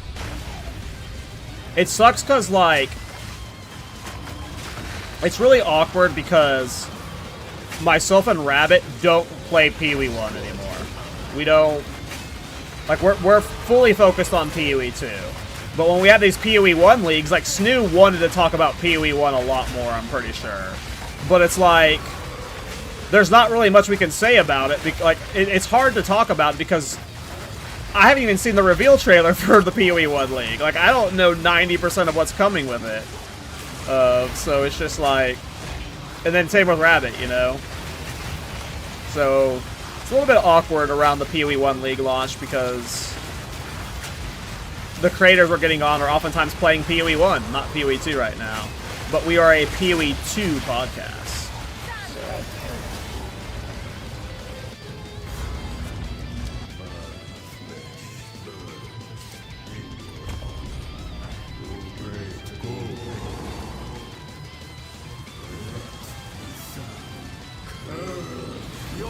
Oh, I don't have Archon up for 20 seconds, lame. I wasn't paying attention to my cooldown.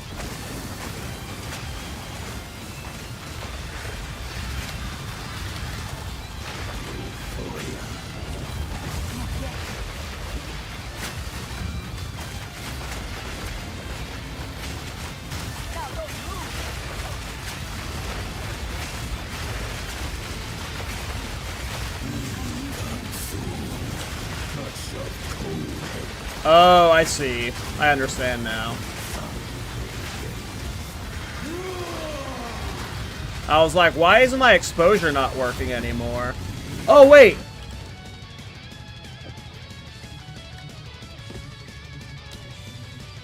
What's happening?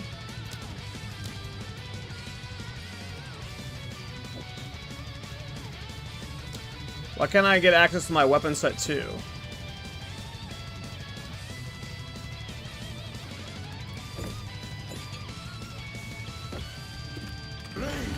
I'll figure it out after the boss. Wait, now he's getting exposed, so my frost bomb is high enough. I'm confused. Why wasn't he getting exposed earlier in the fight? I guess I just couldn't see him and I was missing him completely. I don't know.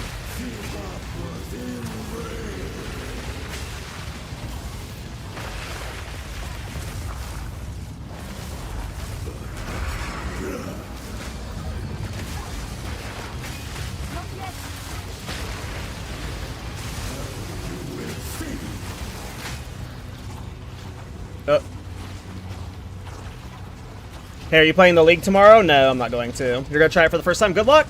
Hell yeah! This is a good patch for new players with a socketable change.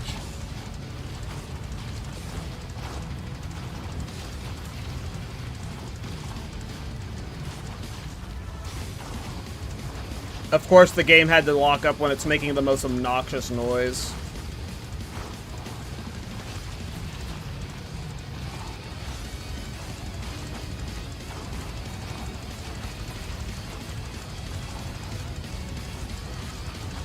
Please unfreeze.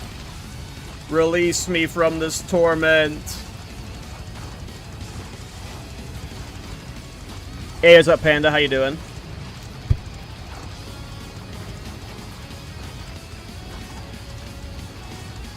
This is a long lockup. This is one of the longer lockups I had. Probably about to ult at 4. Usually it like unfreezes after like 10 seconds, but this one's like... There we go.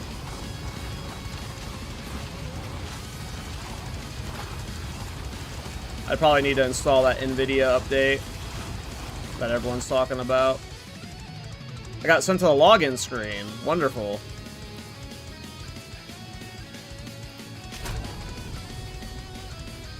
And it put me in my hideout? I lost the map? Are you kidding?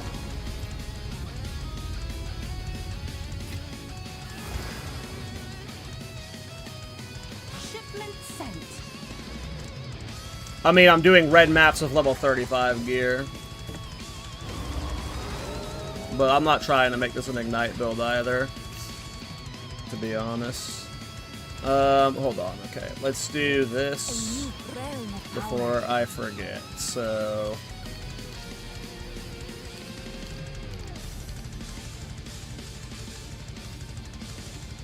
Yeah, and I don't have my Fist Support Gem either. We don't get the Fist Support Gem until level, what? 90, I think? So, the damage will be a lot better. But, yeah, I'm on a... I'm not on a budget, but I just haven't upgraded gear in a while. Because I get that way sometimes. I just go as far as I can until the gear becomes a problem, and then I upgrade.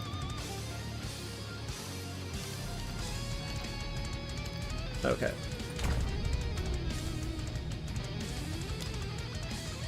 Put all that back in weapon set 1.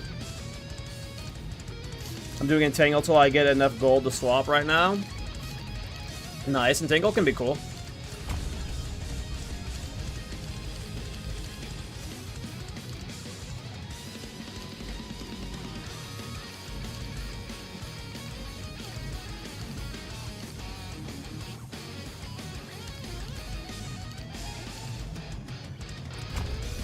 Alright, that's all 24 points. I don't know if I actually need 24 points in weapon sets. That might have been not needed.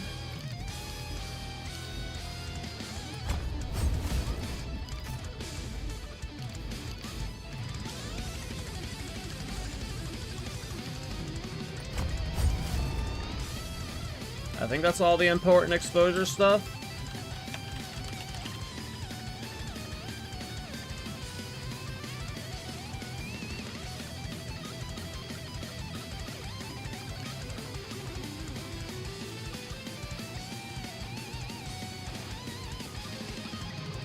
Okay.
Alright, so now I should have the exposure weapon swap set up.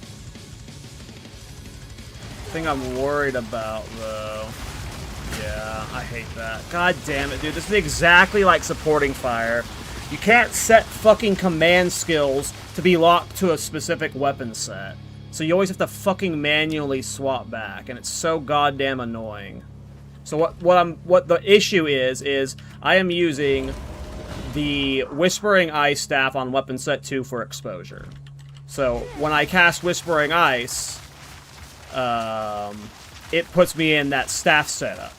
I do not want to be in the staff weapon set when I cast Ruzan's Trap. I want to be in my Scepter and Focus setup. But there's no, like, you can't have weapon set fucking locking on command skills for some reason. This is the same way as supporting fire, and it pisses me the fuck off there, and now it's pissing me off here. And it makes me not want to use the exposure swap. But it's just so goddamn good. So you just have to, like, remember to, like, when you cast exposure, you have to hit your manual weapon swap key, and then you can cast your skills. But, yeah. It's just super annoying thing about command skills.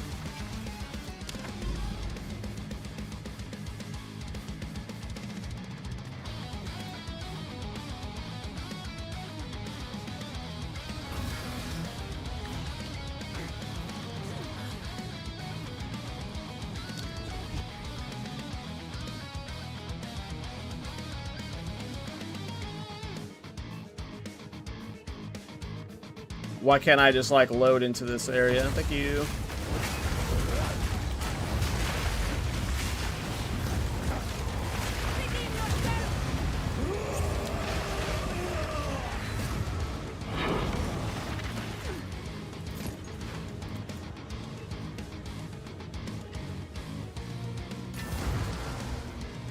Gamble Strongbox and Rent broke? Yeah, that'll happen. Gotta be careful with those Gamble Strongboxes.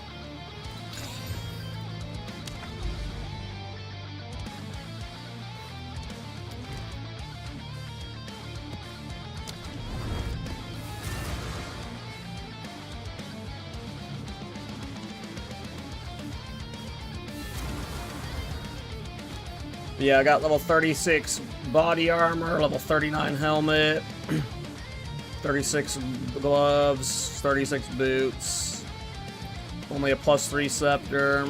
A lot of this can be made a lot better. Still missing that fist support gem is huge too.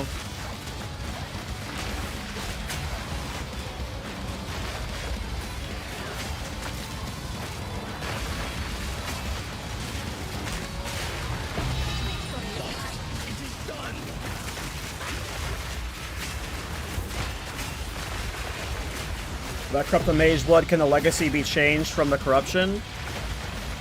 I would assume so, but I've never corrupted a mage blood, so I would assume so.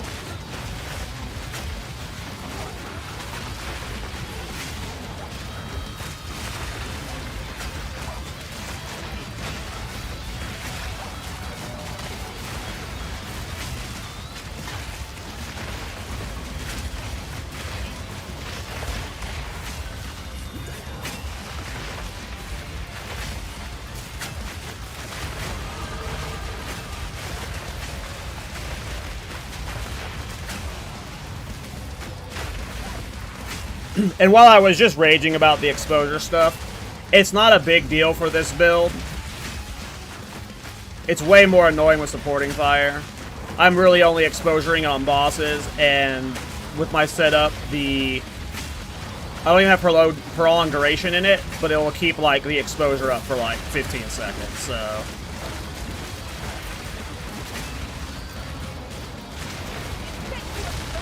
It's really not a problem with this build, it's just like a little bit annoying.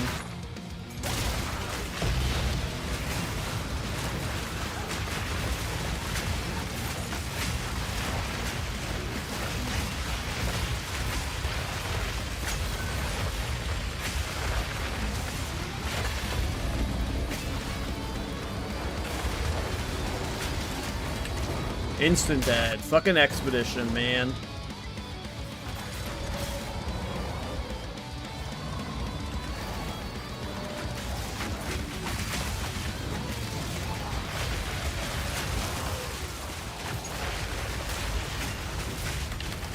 Fucking expedition is so crazy! I mean, I'm not res cap, so.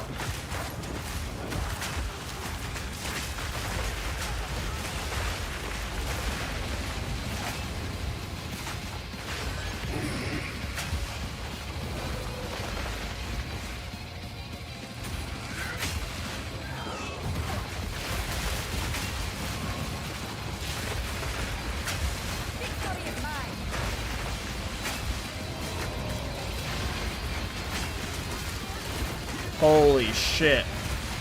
That fucking Shadow Walker bullshit is just almost one-shotting my character.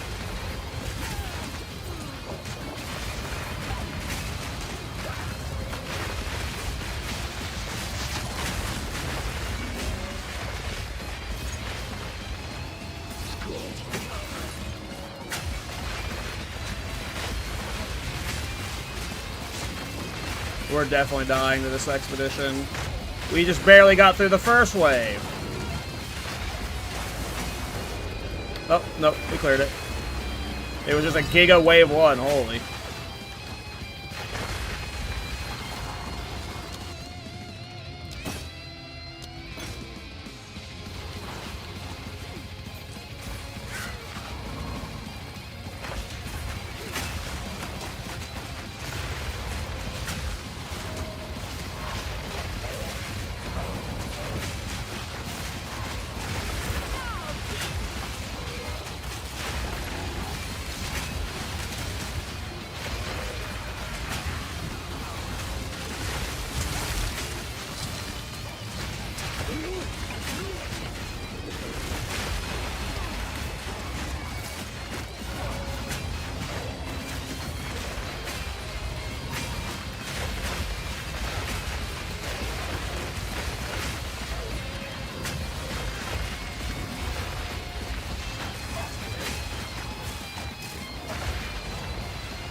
Darkness descends, and with it, your end.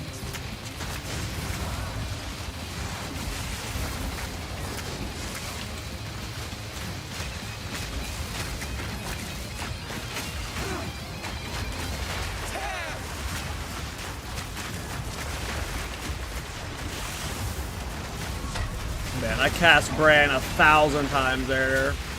The Crass Archon. The Crass Archon.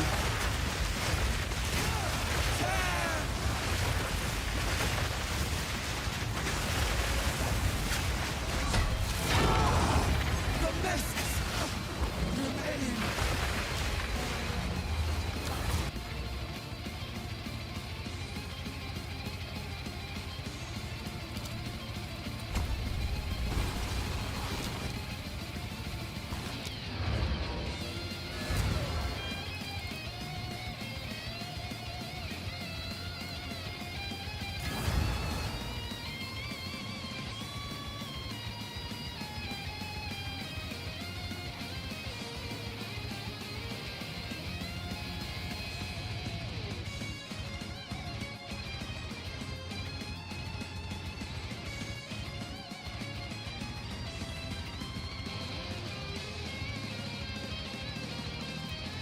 Alright, give me a second.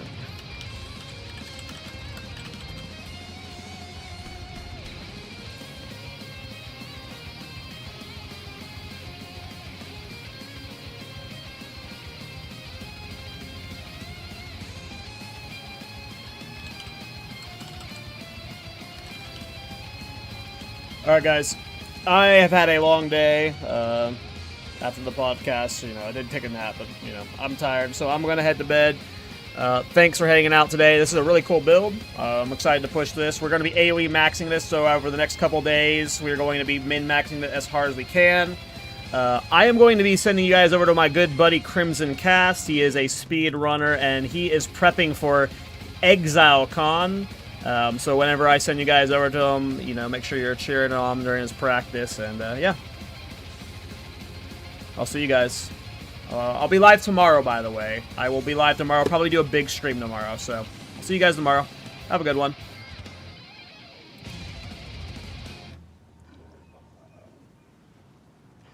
Oh, and watch the podcast. It's on Miso's channel. The bot is live. Crimson might be locked in on speed running, so he might not talk much to y'all.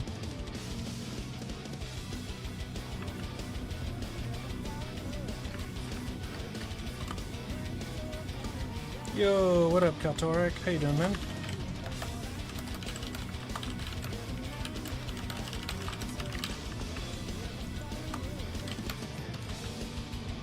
Thank you for the good luck. I appreciate it. I would like very much to click on the chest! Okay, the game has apologized for the RNG. We will accept that apology.